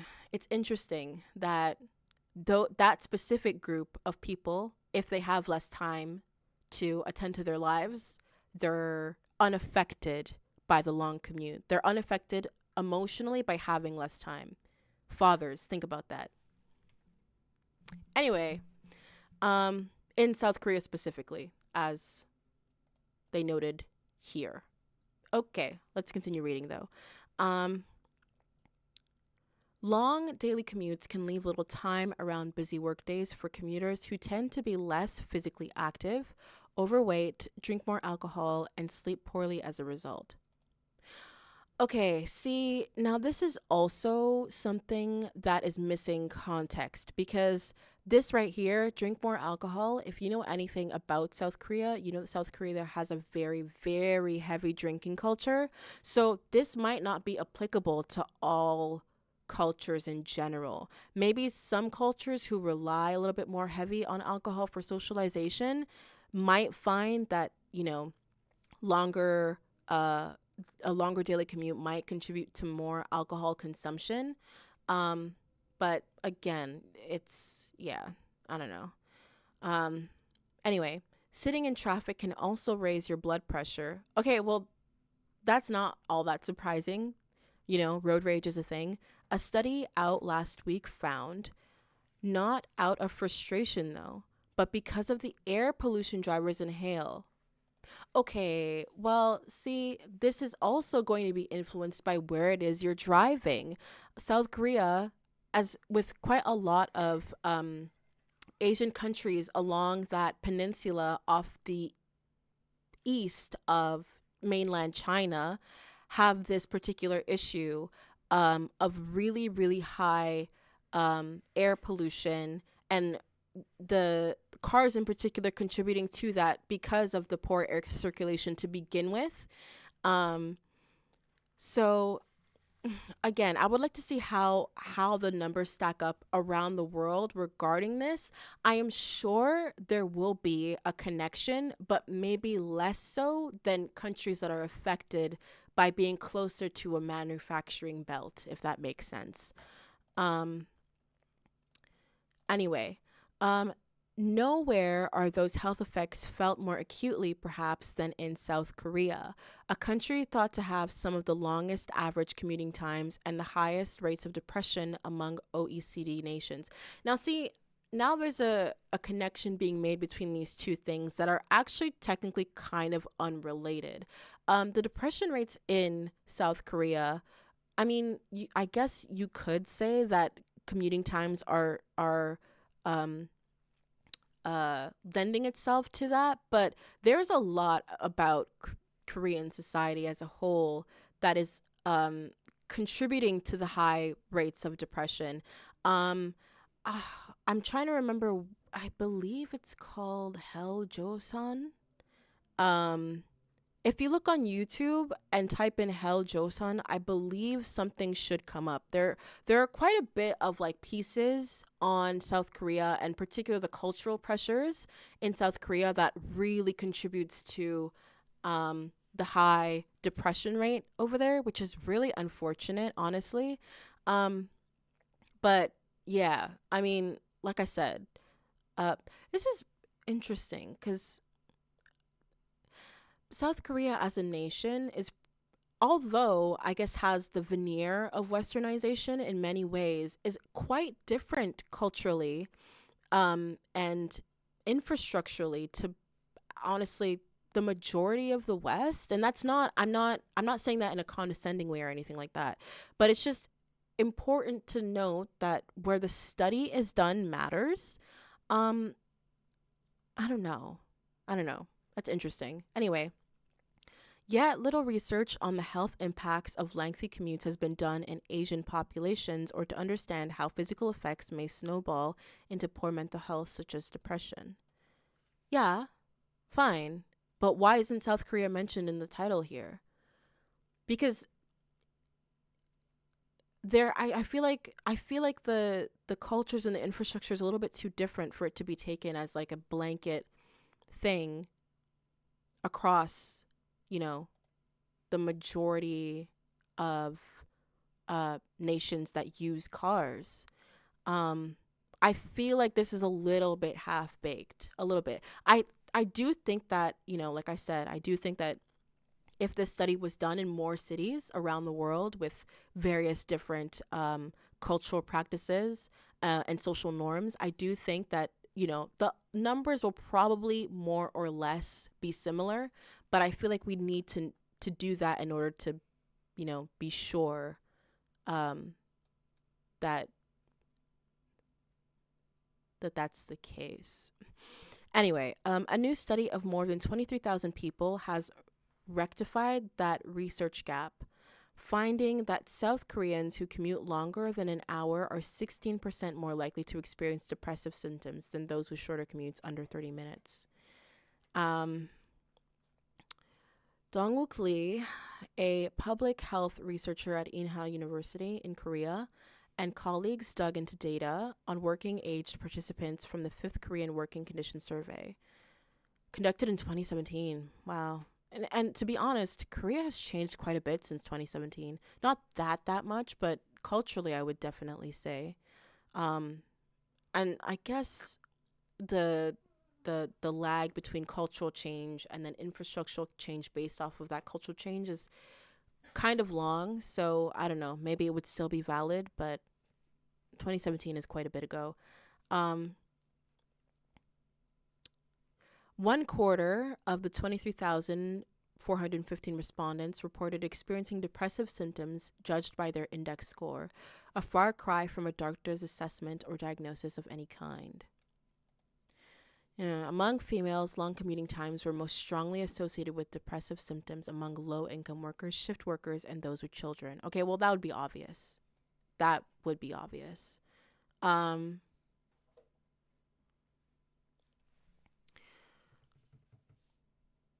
Again,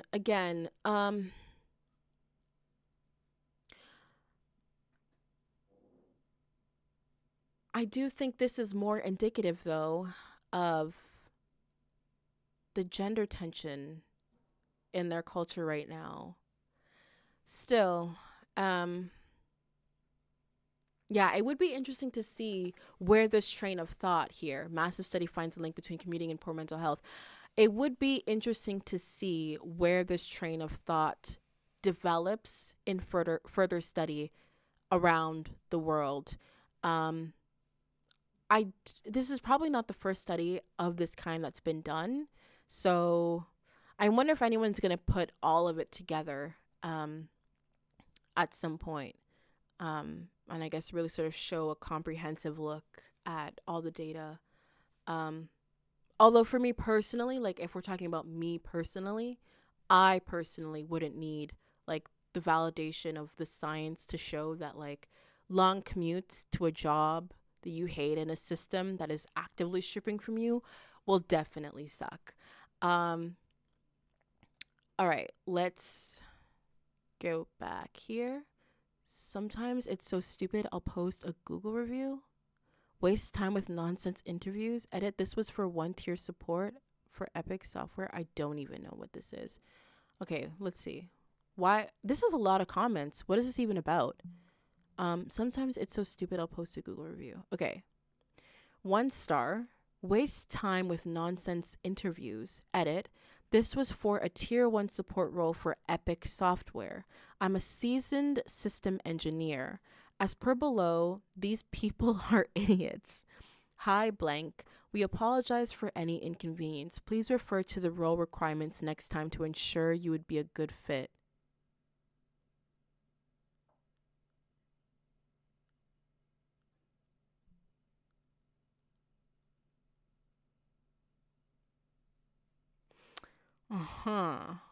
Okay. Role requirements. Job that would need 3 people to do right. Barely any lunch break. No work from home. No paid overtime. Candidate must have a bachelor's in quantum physics and at least 20 years experience. Candidate must not be over 30. Benefits. Beanbags in the break room and coffee machine. Bring your own pods. Role barista. That's hilarious. Oh my goodness. Like, what? You joke, but places, especially minimum wage employers, tend to not give you a callback if they think you're overqualified.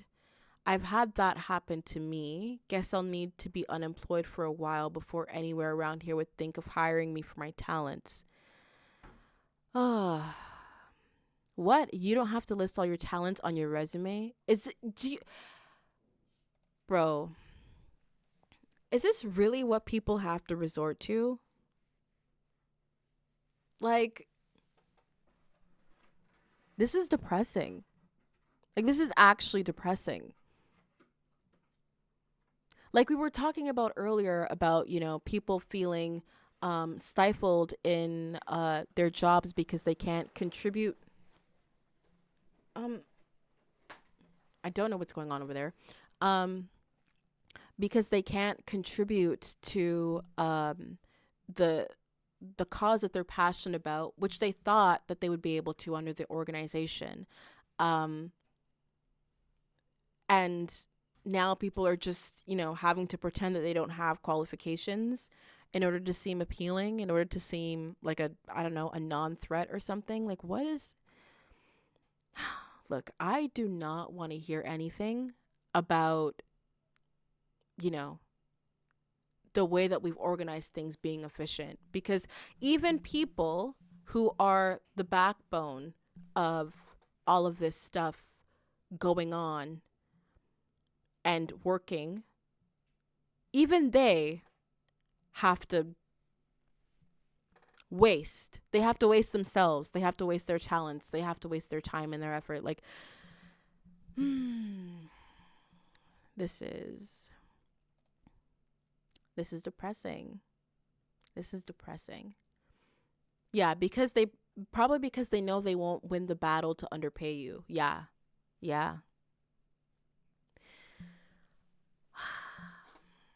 See, this is another thing that completely irritates me, right?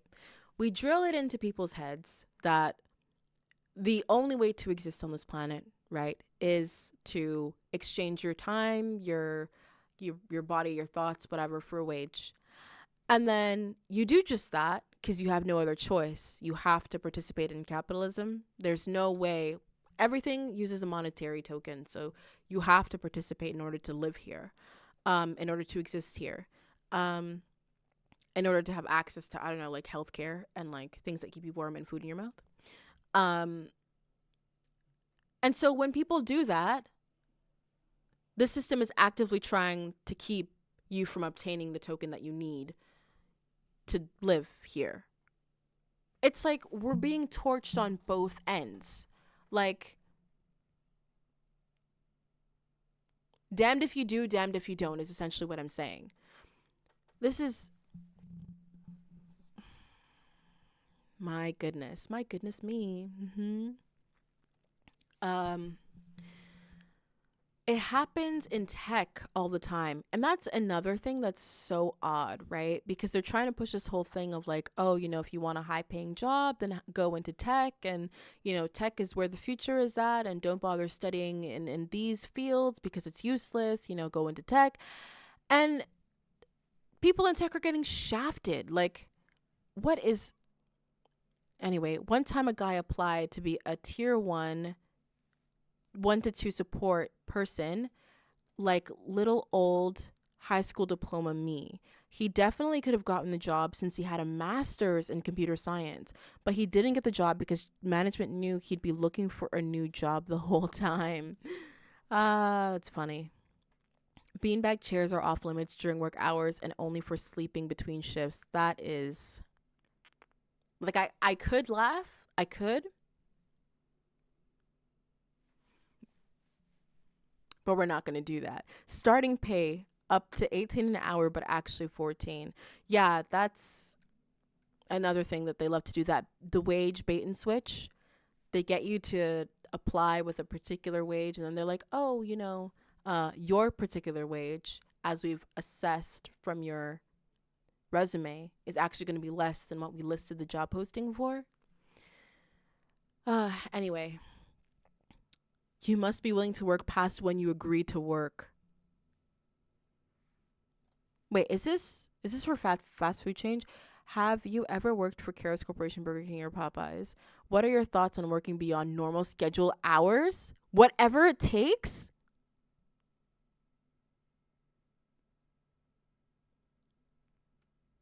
Are you willing to work a flexible work schedule, including nights, weekends, and holidays? I'm willing to do tasks outside of my job description, which may include other side duties.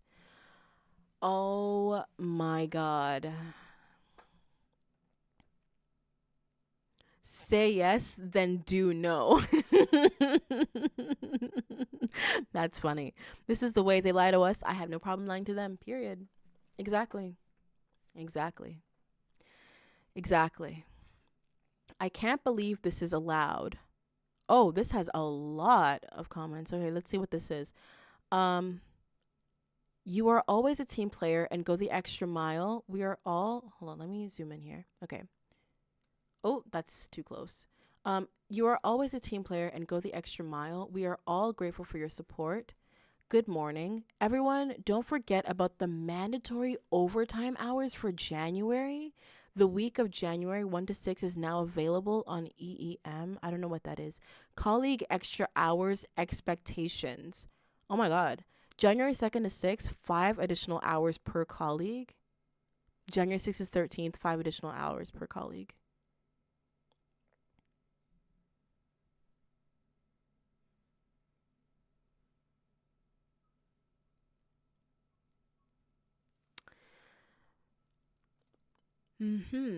Okay. Okay. Who the is responding to that with a heart? No, actually though. No, actually though. I saw that and I was like, huh? The 2 hearts here? Like, have you lost your mind? Another person in upper management. Love that for you. Not me though, obviously. Like, some managers try to justify that with being at work for those hours too, but it's still nonsense as they have people to help with the household and get multitudes more. That it's not even fair compensation. Yeah, oftentimes their work is sitting in an office looking busy.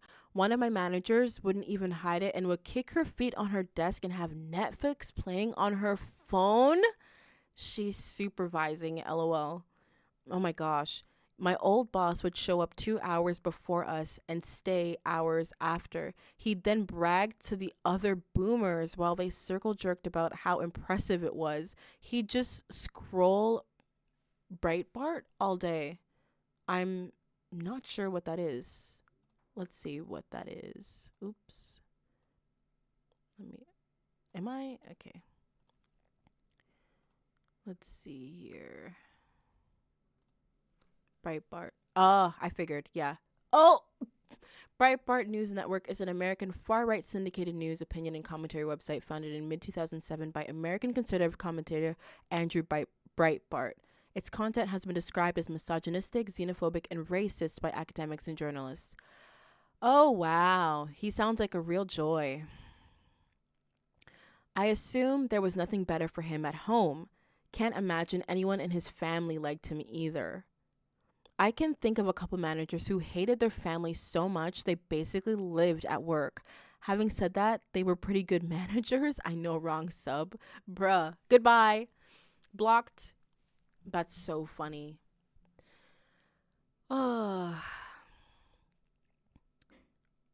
People who want the 1.5 times pay. My company does mandatory overtime, but they ask for volunteers to do it. It is based on the actual business need and not 5 hours per employee. Every single time more people want to do it, then they have spots open. Well, oh, wait a minute. Here in Japan, it has become standard for monthly salaries to include 20 to 30 of hours of overtime. So you're paid in advance for overtime that they know you're going to work, then is it really overtime? Isn't that just salary? Doesn't that just mean you have a bigger workload? I don't know. I'm not Japanese. I've never lived or worked in Japan, so I don't know. Where I work, they brought it in and nobody protested because until about 10 years ago, just about everybody worked longer hours than that with no extra pay at all. Yeah, see? I'm starting to understand why Japan has a high suicide rate. compared to other developed nations. This is actually part of a reason that contributes to Korea's suicide rate. Only an aspect of it though, but it's I figured I would mention that since we were just talking about Korea. I think you mean exempt. All right. That's exactly what I noticed at the very bottom. I thought my eyes were playing tricks on me. That's funny. BLBs, aka bootlicking bitches. That's funny. Anyway, that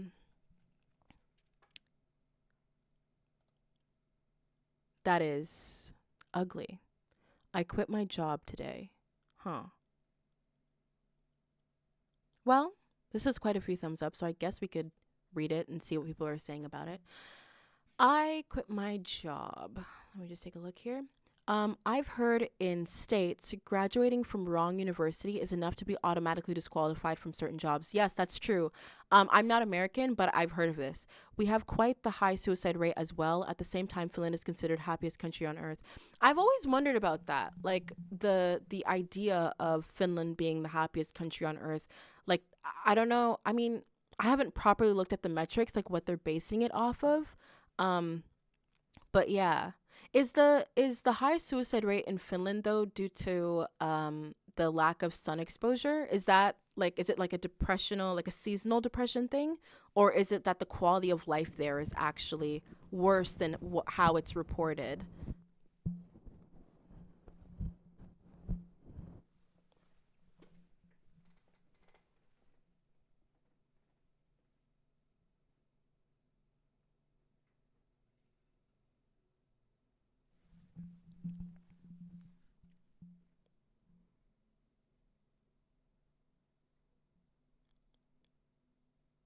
All right, I'll wait for Zero to come back in with what their response is, and let's read this in the meantime. Okay.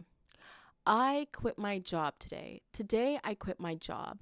I mean, I had already lined up something else and accepted another offer, so I was planning to quit by the end of the day, anyways. But then management called me into the office. Oh, let's get ready. Let's get ready. This is going to be fun. When management calls you into the office, you know it's about to get crazy.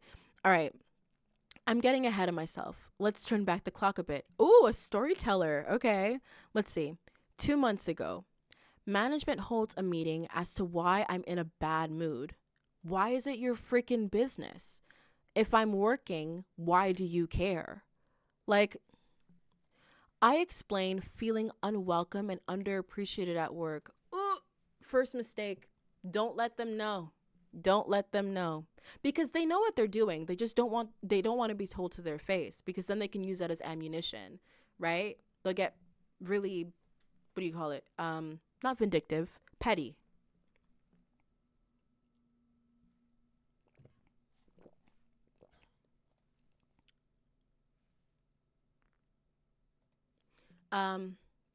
They do nothing in response to this. I mentioned that other people have recommended they apply to their companies, and their response is, that sounds good, really making me feel welcome. Hold on. Let me reread that. They do nothing in response to this. I don't know what you thought they would do. I mean, I'm not like being mean. I'm just saying, like, their mindset is, we're not here to babysit you, which is what's ironic, because if they're not here to babysit you, if they're not here to like care about your well-being, then why did they ask you why you were in a bad mood? They should have just let you be. Like, anyway, I mentioned that other people have recommended they apply to their companies, and their response is, that sounds good. I mentioned that other people have recommended they apply to their companies. Okay, I'm assuming what this person is trying to say here is that other people have recommended to them that they apply to companies that those other people are working at. And so their employers that they quit their job from said, okay, that sounds good. I'm assuming that's what they're trying to say here. Yeah, really making me feel welcome. I assume that's what's being said. Okay. 1 month ago, apply for a high-level management position I know I won't get due to not having management experience, but curious as to how their process works. interviewed but turned down in favor of promoting someone else.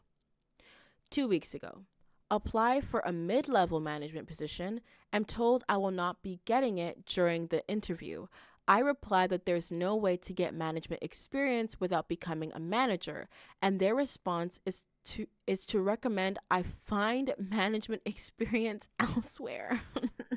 They said, you're right, but we're not going to be the ones to give you that leg up. Like, I know you want upward mobility, but like, not with us though. Not with us. Anyway, 3 days ago, someone attempts to buy imported alcohol, but it doesn't scan in our system. Oh, do they work retail? Anyway, 3 days ago, someone attempts to buy imported alcohol, but it doesn't scan in our system. I do what everyone else does and call for a price check. Turns out it was a bottle from out of the country that has a foreign code and can't be registered in our system. But we do have the same product, just with local codes that scan just fine. Oh, let me guess, they're going to penalize you for that bottle of alcohol? Anyway, this morning, clock in for my shift, preparing to leave my things at the end of the day. Called into the office by management who want to know why an exchange was done on the imported liquor. I explained that there wasn't an exchange, a customer wanted to buy it and that it didn't scan, so we replaced it with the same product with proper labels, and that this was likely a logistics error, that one bottle mistakenly ended up in a shipment for here. I'm told that's highly improbable, and that because I did not do my due diligence, I have cost the company $12. I quit. It wasn't even an hour after I clocked in.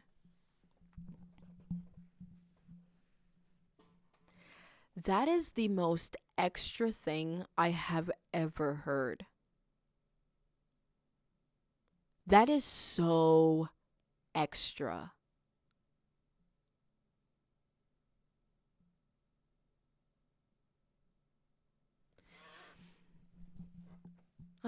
Let's see what people are saying about this.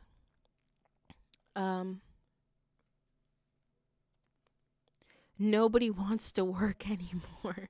The managers have absolutely nothing to do anymore for a long time now, and they enforce the stupidest things that they can remain relevant. Yeah, good point, especially when the employees now do the job of 2 to 3 people. They need to be self-starters. I mean, really. Because here's the reality, right? Like, that person, instead, what would you have preferred them to do? Like,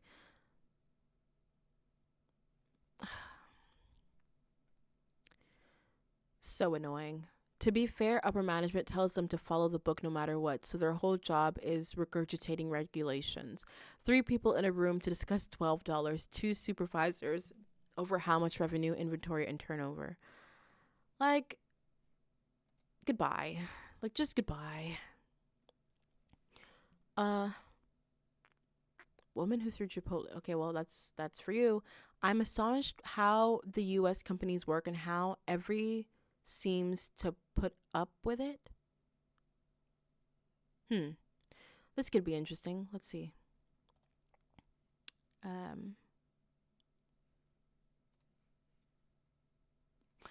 right. I'm astonished how the USA companies work and how I'm assuming they say everyone seems to put up with it.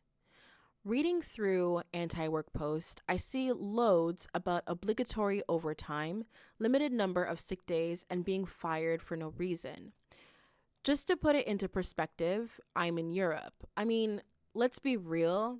The only person who would write this would be someone who lives in Europe. Like, all the time, like, I'm not coming for Europeans or anything, but it's really interesting how anytime someone is commenting on just how deranged late stage capitalism has completely failed American society. And I say this as someone who's not even American, but has failed American society, and how the people are being subjugated in a way that's really sort of paving the way for other capitalist entities to follow suit.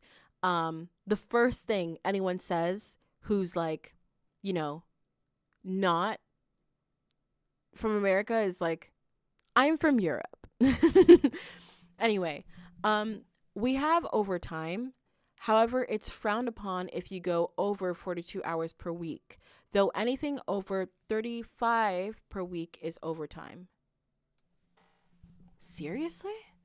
35? Oh, anything over 35 hours per week is overtime?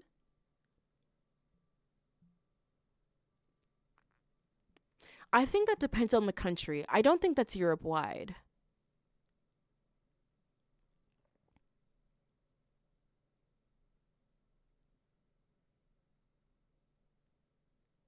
Also, the United States is the most capitalistic nation in the world, and the fact that they have like a global hegemony, right?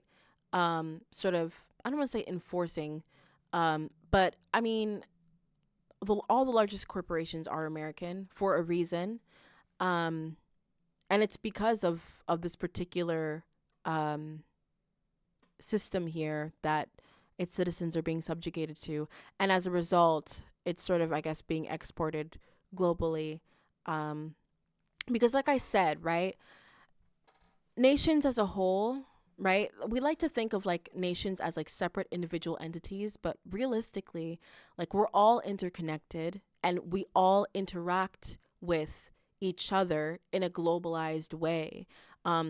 It's honestly, this is part of the reason why, when talking about the hominid development theory, the problem between stage 2 and stage 3 right now, we're at stage 2, and like stage 3 is trying to creep in, and an aspect of stage 3 is globalization and sort of the I guess you could say the eradication of borders. Now, what's really interesting is, right, capital has crossed that, right? Borders don't belong to capital, and borders are only kept in place so that the individual leaders of each nation can continue to subjugate their people however they wish to do so without outside intervention. So it's interesting to see how we're constantly being confronted with the reality that the way in which we're progressing as a society is, on one hand, trying to break down the concept of borders and, I guess, sovereign nations, which again is a discussion I will keep for when we discuss stage 3 of the hominid development theory, because otherwise anything I say will probably be out of context and it'll be really difficult to understand what it is I'm saying in a constructive manner. But it's equally pushing against the concept of sovereign nations and, I guess, sectioning our collective, our species into groups and whatever have you, with passports and being able to travel between here, there, and the other, whatever, population control, whatever have you. And trying also yet to keep possession over people, resources, thought. It's interesting how we're constantly toying that line. We're constantly being ushered forward, and all of the mess that we're seeing in our inability to streamline things is because of that contention there. Anyway, yeah, regarding sick days, WTF, if you off for 1 week or 1 year, providing your doctor has signed you off, you get sick pay and can't be fired. In France, if you have a CDI position, you can't be fired even if you accidentally set the manager on fire. I wonder if this person is French. Because to mention France in this context is also really interesting, because in the same way, this person is sounding a little condescending, because this idea of like, oh, like how come Americans aren't like riled up? Like, why aren't they seeing, why aren't they seeing things a particular way, and why aren't they fighting for their rights, and why aren't they whatever have you? France is allowed its privileges because of its subjugation of all of West Africa. So, I mean, if you really want to talk about people being alert to, how people are being subjugated, and why they can't fight back to oppressive systems and oppressive regimes, whether it be politically or financially, in terms of like the monetary market system, geopolitically, whatever have you.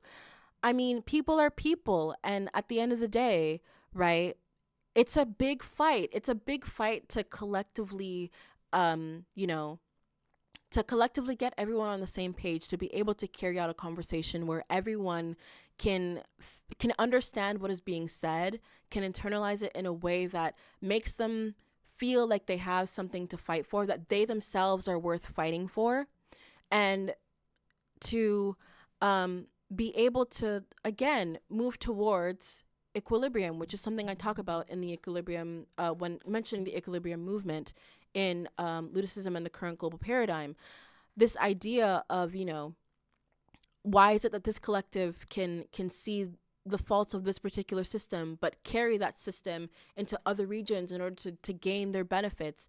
It crosses borders, yes. It's like, how can this nation subjugate this nation? But also within one nation, how can this particular class of people hold subjugation over a lower class of people? It's horizontal and vertical. The imbalance, right? The abuse of power, and I don't know, like, this is basically all to say that people are people, and it's a very difficult, big task. And this person coming into this thread and saying, I'm astonished how U.S. companies work, and everyone seems to just put up with it. Like, it's not that simple, Who decides the system, and why did everyone run with it? It seems like you need to pick up a book. Like, I don't mean to sound mean, but like, like, neoliberal capitalism can be traced back, and in the 20th century, to a man named Frederick Hayek. I believe he was a Austrian.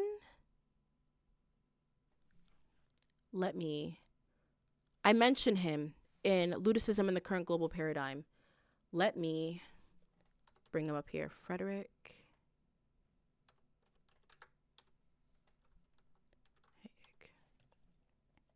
Right. Austrian British economist, apparently.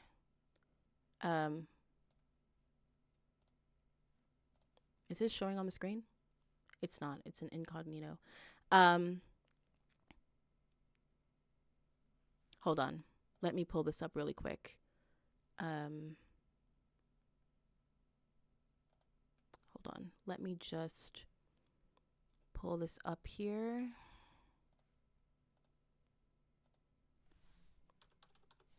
All right.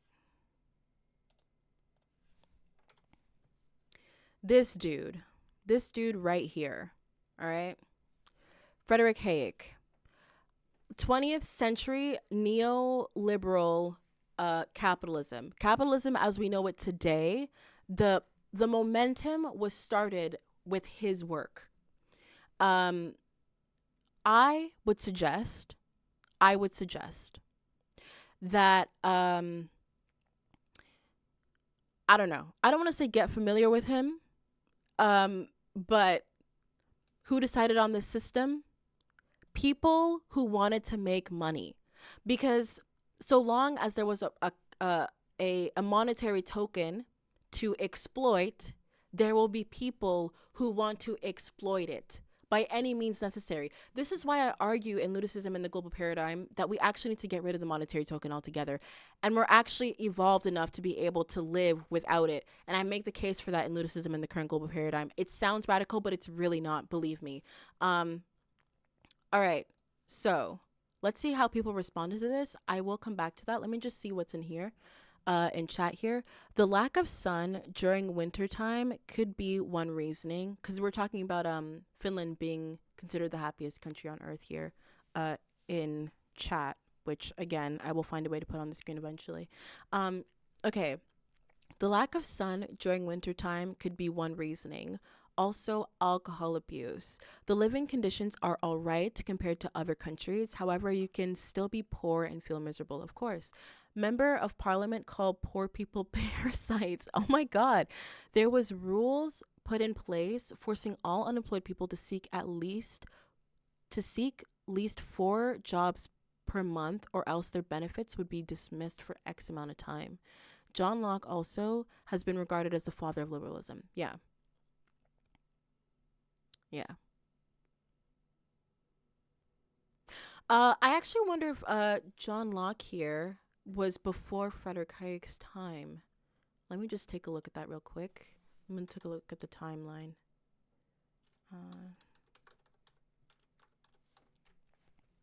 English philosopher and physician. Right.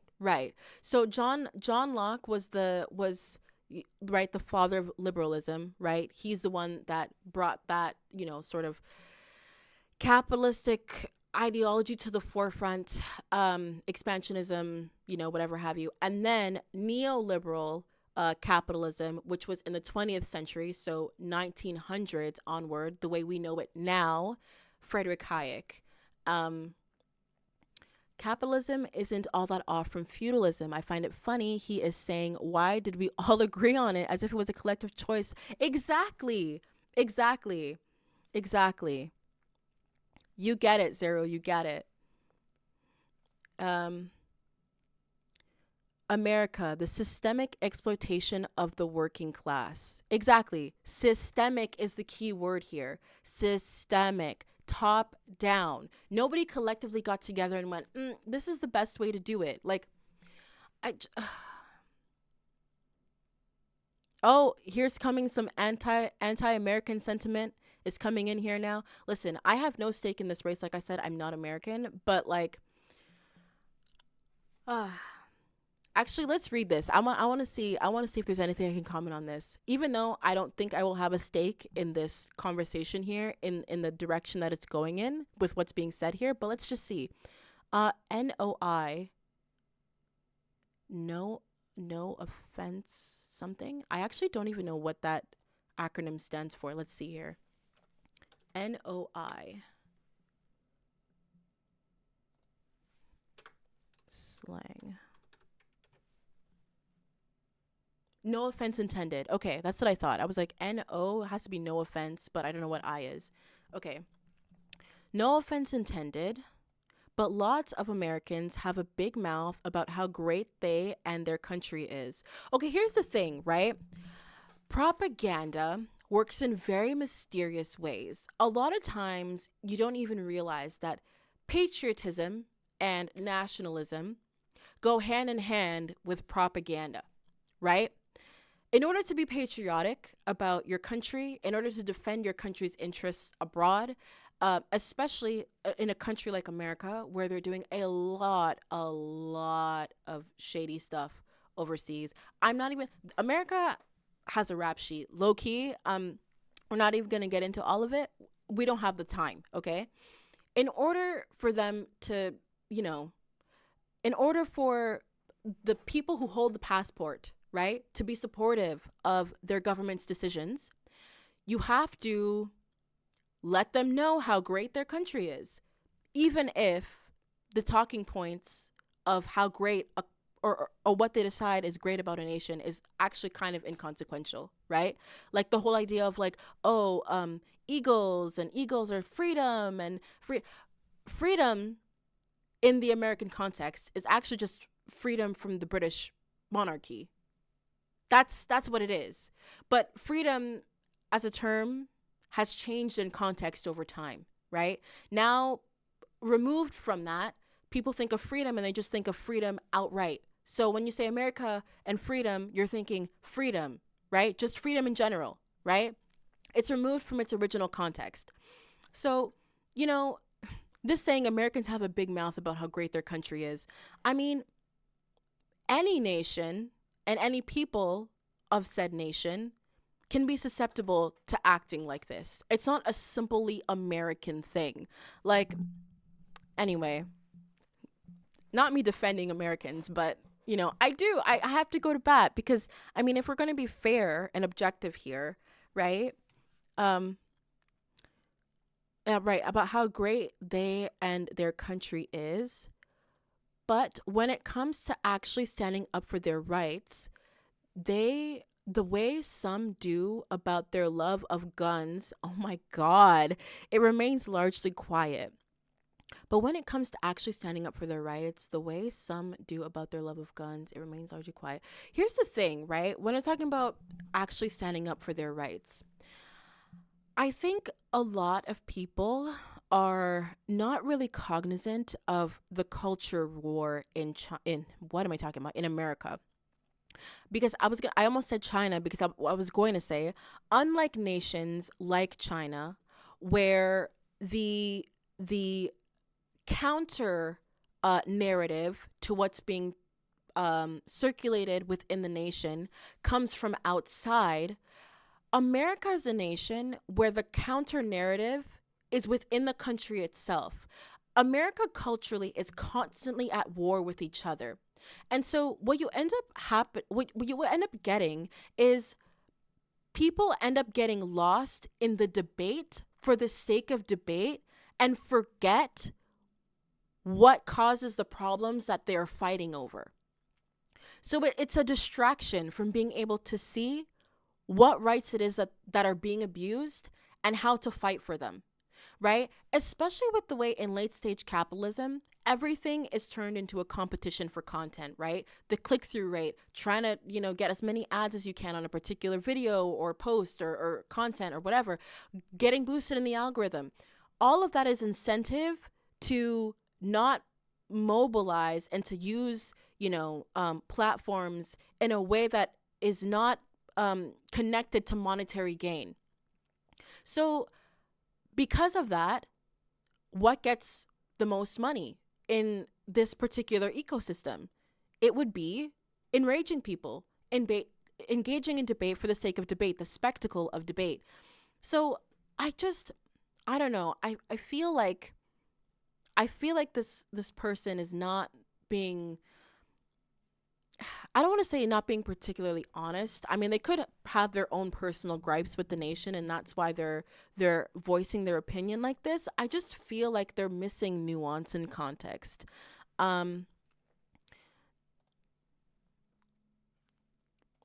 let's continue reading this. Right, it remains largely quiet. Luckily, I see more and more companies finally getting unionized. Yeah, that is nice. But it baffles me how much of an active anti-union propaganda is being used. This is exactly what I'm saying, right? America is constantly at war with itself. I don't want to say different factions, but like it's very clear that there are, I guess in an odd sense, you can almost say that there are different groups as to how they visualize America being, right? And so they, like I said, they're constantly at war with each other. This anti-union propaganda. This is interesting because if you remember, I mentioned earlier that the context of freedom for America as it was originally used was freedom from the British monarchy, right? You have the Boston Tea Party, et cetera, et cetera. And so those people who came over to America, they were capitalists, right? They were capitalists and they wanted free reign, right? They didn't want any government intervention into what it is that they wanted to do, right? It's ironic, right? Because obviously the British monarchy sucks, right? Sucks. And Zero here was already talking about the connection between capitalism and feudalism, right? And oh, what is going on here? And so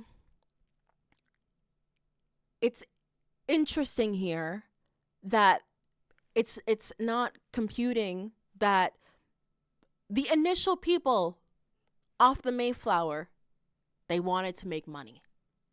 That's what it came down to. They wanted to make money, and they did not want anyone telling them who could be the leader, who could be the ruler. They could appoint themselves and exploit the people around them, which is exactly what they did. And so, you know, being baffled by how much anti-union propaganda is being used is a kind of a daft thing to say, because, I mean, it was rooted in the foundation of the country. Like, yes, obviously there were people over the years that cropped up and, you know, tried to fight for labor, right, and tried to fight for people's rights in the workforce. But at the end of the day, nobody was going to get in the way of these self-appointed rulers, these self-appointed tyrannists, right? Tyrannists. These dictators, authoritarians, whatever you want to call them, right? Private authoritarians.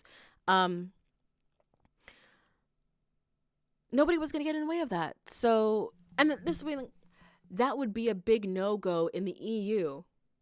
And it's like, to be honest, one reason why this would not particularly work all that well in the EU is because the EU was comprised of a bunch of countries that operate in different languages. They all have different histories.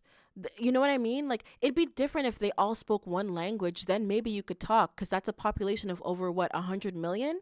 Oh, more than that. Hold on, let me see the population of the EU. Population of EU. 448 million people. 448 million people. You think, you really, can you really stand before me, look me in the eye, and tell me that a market of 448 million people would not be exploited by a capitalist if it was financially viable to do so?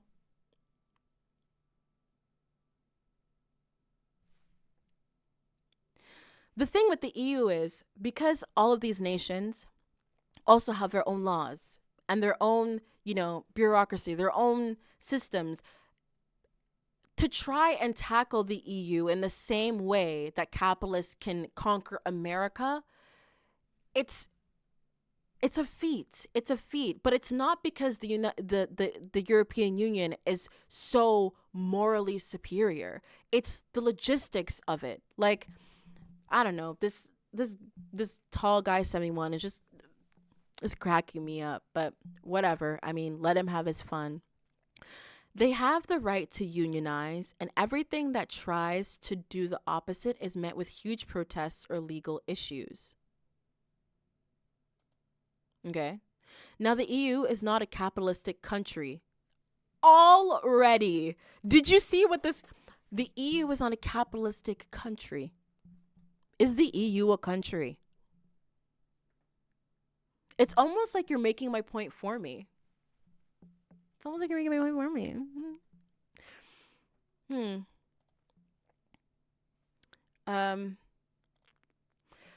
Now, the EU is not a capitalistic country the way the US is. But the US won't change as long as people are scared about words they don't know the meaning of. Liberal, socialism. Again, this is true, right? There is a faction, or actually, I would even say the majority of Americans, whether or not they're even aware of this bias, are fearful of words that have been stigmatized by the ruling class, right? Like socialism, like left-leaning, like, you know, stuff like that, like radical left or whatever the hell it is. Like, that is true, but it's not because Americans are stupid. And that's the way this guy is like trying to like illustrate this, and it's like that's just not true.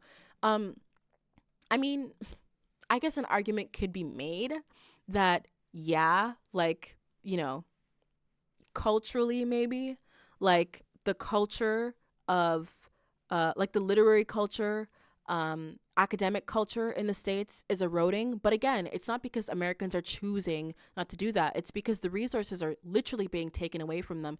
Their country is literally being dismantled by the people in power that wish to subjugate them further, right? And look, I'm not going to talk about like Democrat, Republican, whatever. Like okay, it's a privilege for me to say I don't care because I don't live in the country. So I recognize that in saying that when I say I don't care.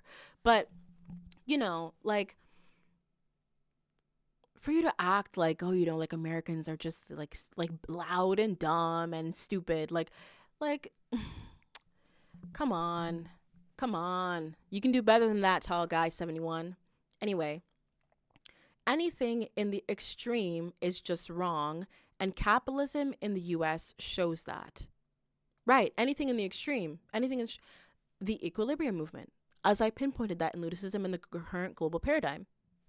Anything extreme is just wrong, sure. Businesses don't give a damn about you, your health, your family, your paychecks. They know that. Believe me when I say Americans know that. It's the well-known rat race where people are kept being happy with trinkets. Guns, cars, the illusion of freedom, and the only country on earth that has democracy. Okay, I don't think the American population believes that the United States is the only country on earth that has democracy. Also, the United States, in its current stage right now, if you want to be objective, it's to call it a democracy is people have been throwing the word plutocracy around when it comes to the United States here, and I want to read the definition. Plutocracy. Government by the wealthy, right? A country or society governed by the wealthy. So, while obviously government officials themselves are not taking. All right, here's the thing. I'm going to speak carefully here because I would not be. Look, if an internal investigation was done and some certain things were found out that, you know, these politicians were taking bribes, like direct bribes, then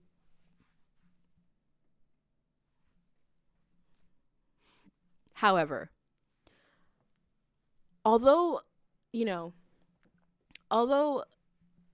politicians and government officials are doing the legislative work in their nations to I guess keep the country running and keep fortifying the country's interests on the global scale or whatever, at the end of the day, right, their campaigns are funded by the wealthy. There is definitely a marrying of the wealthy class and politicians through indirect means, which gives them incredible influence. And it's, you know what's interesting? It's usually done with government officials in lower positions. So, you know, not the top guy, usually not the top guy. It would be a scandal if it was the top guy. Yeah. But anyway, so yeah, I don't think that Americans believe the talking point of being the only country on earth that has democracy. I do think, though, that they do believe that the way that actually, that's a talking point for another day. I'm going to save that one because it's something that I really want to develop. It's been on my mind for a while. Oh. Are we still live? Disconnected? Reconnecting in attempt 4?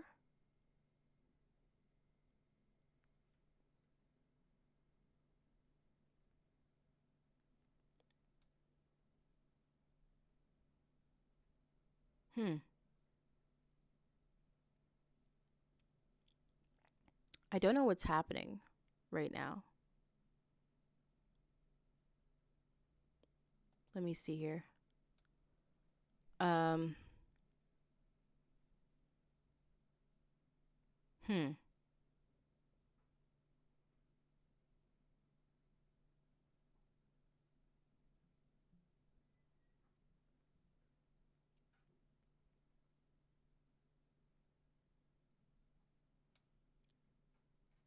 Oh, okay, there we go.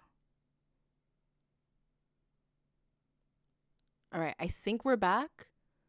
I don't know if the stream stopped, but I was disconnected from OBS there for a moment. I